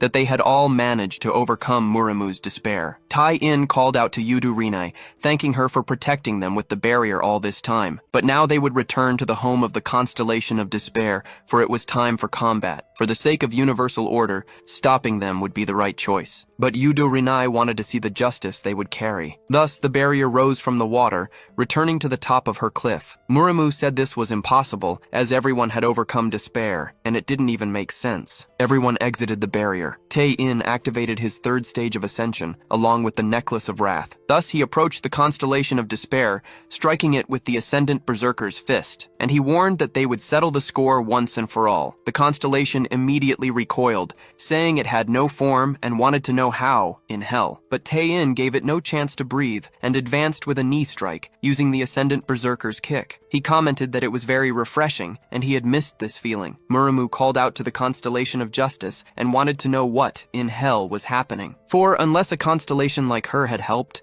her authority as one of the zodiacs was something impossible for humans to overcome. Yoo-do-rinai states that, according to her observations, they joined forces to overcome the test, and she neither interfered nor detected anything strange. Murimu then laughs at this, saying that it means the power these humans possess was insanely delicious for her to taste. So, Murimu advances towards Tae-in. Tae-in feels the energy gathering. Then Murimu lands a palm strike on him. The protagonist is thrown far away. Murimu says that if the swamp of despair isn't working, then this won't accomplish anything. She will make him feel despair with the difference in strength between them. The system activates the immolating fist skill, questioning the difference in strength. For if that were enough to make him despair, he would have overcome it long ago. So, he advances towards the girl, who merely analyzes him. Tae-in uses the blazing meteor fist. Murimu moves her hand, saying it's impossible, defending the blow with her crypto fluid. It made no sense to expect that kind of brute force attack to work. Tae-in resists this, and Nara calls his name, saying that it was still raining and that place was made of water, so fire attacks would be at a disadvantage. Tae-in agrees, for thanks to the Amulet of Wrath, he was stuck on the idea of using fire. But Murimu interrupts him, saying it was impossible, and that he didn't have the luxury of being distracted. She activates a bubble of despair in his head, and the question forms, is she putting despair directly into his mind? Tae-in tries to break free while screaming, but only activates his electric discharge skill. Murimu says there was no way, and even that didn't work. Tae-in explains that he survived by controlling his mind and managing his rage with the power of ascension. He decides to follow Nara's idea and attack with electricity. Turning to Murimu, he says he will advance again, to see if Murimu can block it or will end up burned by his electricity. However, Yoon-ye interrupts the combat. Yoon-ye had been watching until now, but wants to know why Tae-in keeps bravely provoking and explaining his actions to his opponent. The key to combat was to neutralize the opponent in unpredictable ways, but Tae-in replies that Yoon-ye was wrong. For scenes like these are read too quickly by readers, making them brief and causing the reading to finish in half the time. To give more satisfaction, they add dialogue, and he was waiting to reveal more and more. Yoon-ye says she really has no idea what he was talking about. So, Tae-in advances towards Murimu, using his electric punch to push away the water. Murimu says she can't handle this and that her defense is breaking, but she continues to use her powers. Suddenly, something grabs the protagonist's feet. Tae-in wonders what these things are. Murimu approaches, saying it was useless to think he would defeat her in her own domain. The protagonist releases even more electricity, using the electric discharge to free himself. The splashes fall around them, but return to the same forms. Tae-in curses, for it's not working, but Murimu tells him to stop holding back and just show his devastating despair. Tae-in comments that this was useless, for she was not the one who would break them. Suddenly, an energy dragon formed behind Murimu. Cheon-ma advanced with his demonic dragon martial technique. Layla made dozens of slashes with her knife, stopping right in front of the protagonist. Murimu held Tae-in's arms, and he said that thanks to Murimu, they were able to overcome despair and grow even stronger. Murimu said that it was impossible, repeating the same phrase several times with pure despair overwhelming her. Tae-in said that this happens when the villain doesn't get in their way and acts like a madman, repeating the same phrases. Layla then said that she had managed to overcome it. The protagonist replied that it wasn't exactly that, and Murimu said it was impossible to think she would have to use her original power against mere humans, but she had no choice but to do so. The symbol of Virgo marked her thigh. Yudu Rinai said that this was dangerous, as it was the supreme power granted to the 12 houses of the zodiac. Now, Murimu was in different armor, then opening her eyes in her avatar form. Yudu Rinai said there was no choice, while Murimu repeated that this was the dangerous power of the 12 houses. The War of Constellations was the first and last clash between constellations since the beginning of the universe. The result of cosmic beings colliding was devastating. Then, the King of Constellations formed the Council of Constellations and agreed to prohibit battles among them. Constellations emerged to protect the orders of the universe. He commanded them to exist in the image of his creations, the incarnated forms. But immense power was needed to maintain order, and so the strongest were chosen, the 12 of the zodiac. And the power granted to these 5 was the ability of incarnation, the unlocking of the constellation's true form. Yudo Rinai continued, saying that what they were seeing now was the one who governs despair in the universe, the true form of Murimu Rimuri. Yunya said she didn't know what it was, but it seemed dangerous, and Cheon-ma commented that it looked fun, and he really wanted to fight. Thus, Cheon-ma advanced, using his energy strike for the celestial demon palm strike, but he was trapped in a bubble of despair. Murimu said it was impossible for him to reach her, and she didn't understand, as despair was one of the most intense experiences one could live through. Then, Murimu wanted to know why resist, since falling into despair was a privilege of all living beings, and these fluctuating emotions were truly beautiful to observe. Tae-in activated his planet-destroying ability while shouting the constellation's name, saying he would explode Murimu and the entire planet. Murimu questioned if he was sure about that, because that would throw his friend far away. Tae-in resisted. Cheon-ma said he didn't care and told him to just explode it. The protagonist thought that even as the celestial demon, if he was caught by that, he wouldn't escape unscathed. Murimu laughed at that expression, which she perceived to be mixed with despair, and noted that it would be useless. Furthermore, she understood why the other constellations were interested in these humans, because for a mere mortal, he was enduring pure despair. Iljin shouted that it was very cowardly, and did she think being beautiful was everything? Thus, he threw 2 pickles at her. The attacks approached Murimu. She thanked him but wanted to know who he was. Iljin shouted for her to remember him because he might look like a hamburger now, but his name was Kim Iljin, the man who had stolen her talent. Layla used her malice ability, ordering the celestial demon to be released, and Yunye also advanced. Murimu turned, asking about that. And how could someone be so foolish? Could she call them an obstacle? The waters of despair also surrounded the girls. Nara said that wasn't what they planned, but Tae-in shouted for his friends. Murimu commented that it was useless, and any resistance was meaningless, but a cut occurred. Her face was wounded because of it. Layla had managed to overcome her with her knife. Murimu took the knife from her hand, asking what it was, but she noticed it was the artifact of the constellation of gastronomy, and wanted to know why it was in the hands of a mere human. And how dared she do that in front of her? She increased the pressure on the 3 girls. Tae-in became even more enraged by this, advancing and saying it wasn't impossible. Nara asked Yudo Rinai for help, because at this rate, they would lose their lives. But she refused, as battles between constellations were prohibited. Nara pleaded, since she was the constellation of justice, and wanted to know if this situation seemed fair to her. The hamburger questioned if she thought that was fair on this scale, since asking to release them truly seemed like a fair thing to do. Yudo Rinai pulled out her scales. Tae-in advances towards the constellation, wielding his ethereal sword. He then attempts a slash, but Murimu tells him he cannot and will not cut his companions with his own hands. Tae-in curses and demands they fight fairly, one by one. She questions why he would do that and uses a water attack, saying that should be enough and that he did his best. She thanks him for overcoming the test and gaining hope, as he was able to shatter her and deliver an even deeper despair. Nara falls to his knees, saying that even Tae-in, Murimu touches him, saying she thanks him for the the meal, but she notices the protagonist was smiling instead. A cut appears on her hand. Murimu asks what that was, and Tai-in says he had been getting tired since the last chapter, but strangely felt it was easy. By this point, the flow would move them, and he was convinced of it, as it was the spirit of webtoons. Murimu notices her friends breaking free and says there's no way. Murimu shouts Yudu Rinai's name, who appears in her armor. Murimu questions what she was doing and if she was insane for attacking one of the 12 zodiacs. Iljin says that, as expected, she knew Libra would stand by her side. Murimu says she thought the order of the universe would side with these worthless lives, but Yudo Rinai says she didn't weigh their lives. She was acting according to what she believes is right, and measured the just and unjust of it. Libra and Iljin had the same answer. She believes this is the right thing to do. Murimu asks her to stop, but the girl calls upon the divine incarnation as well.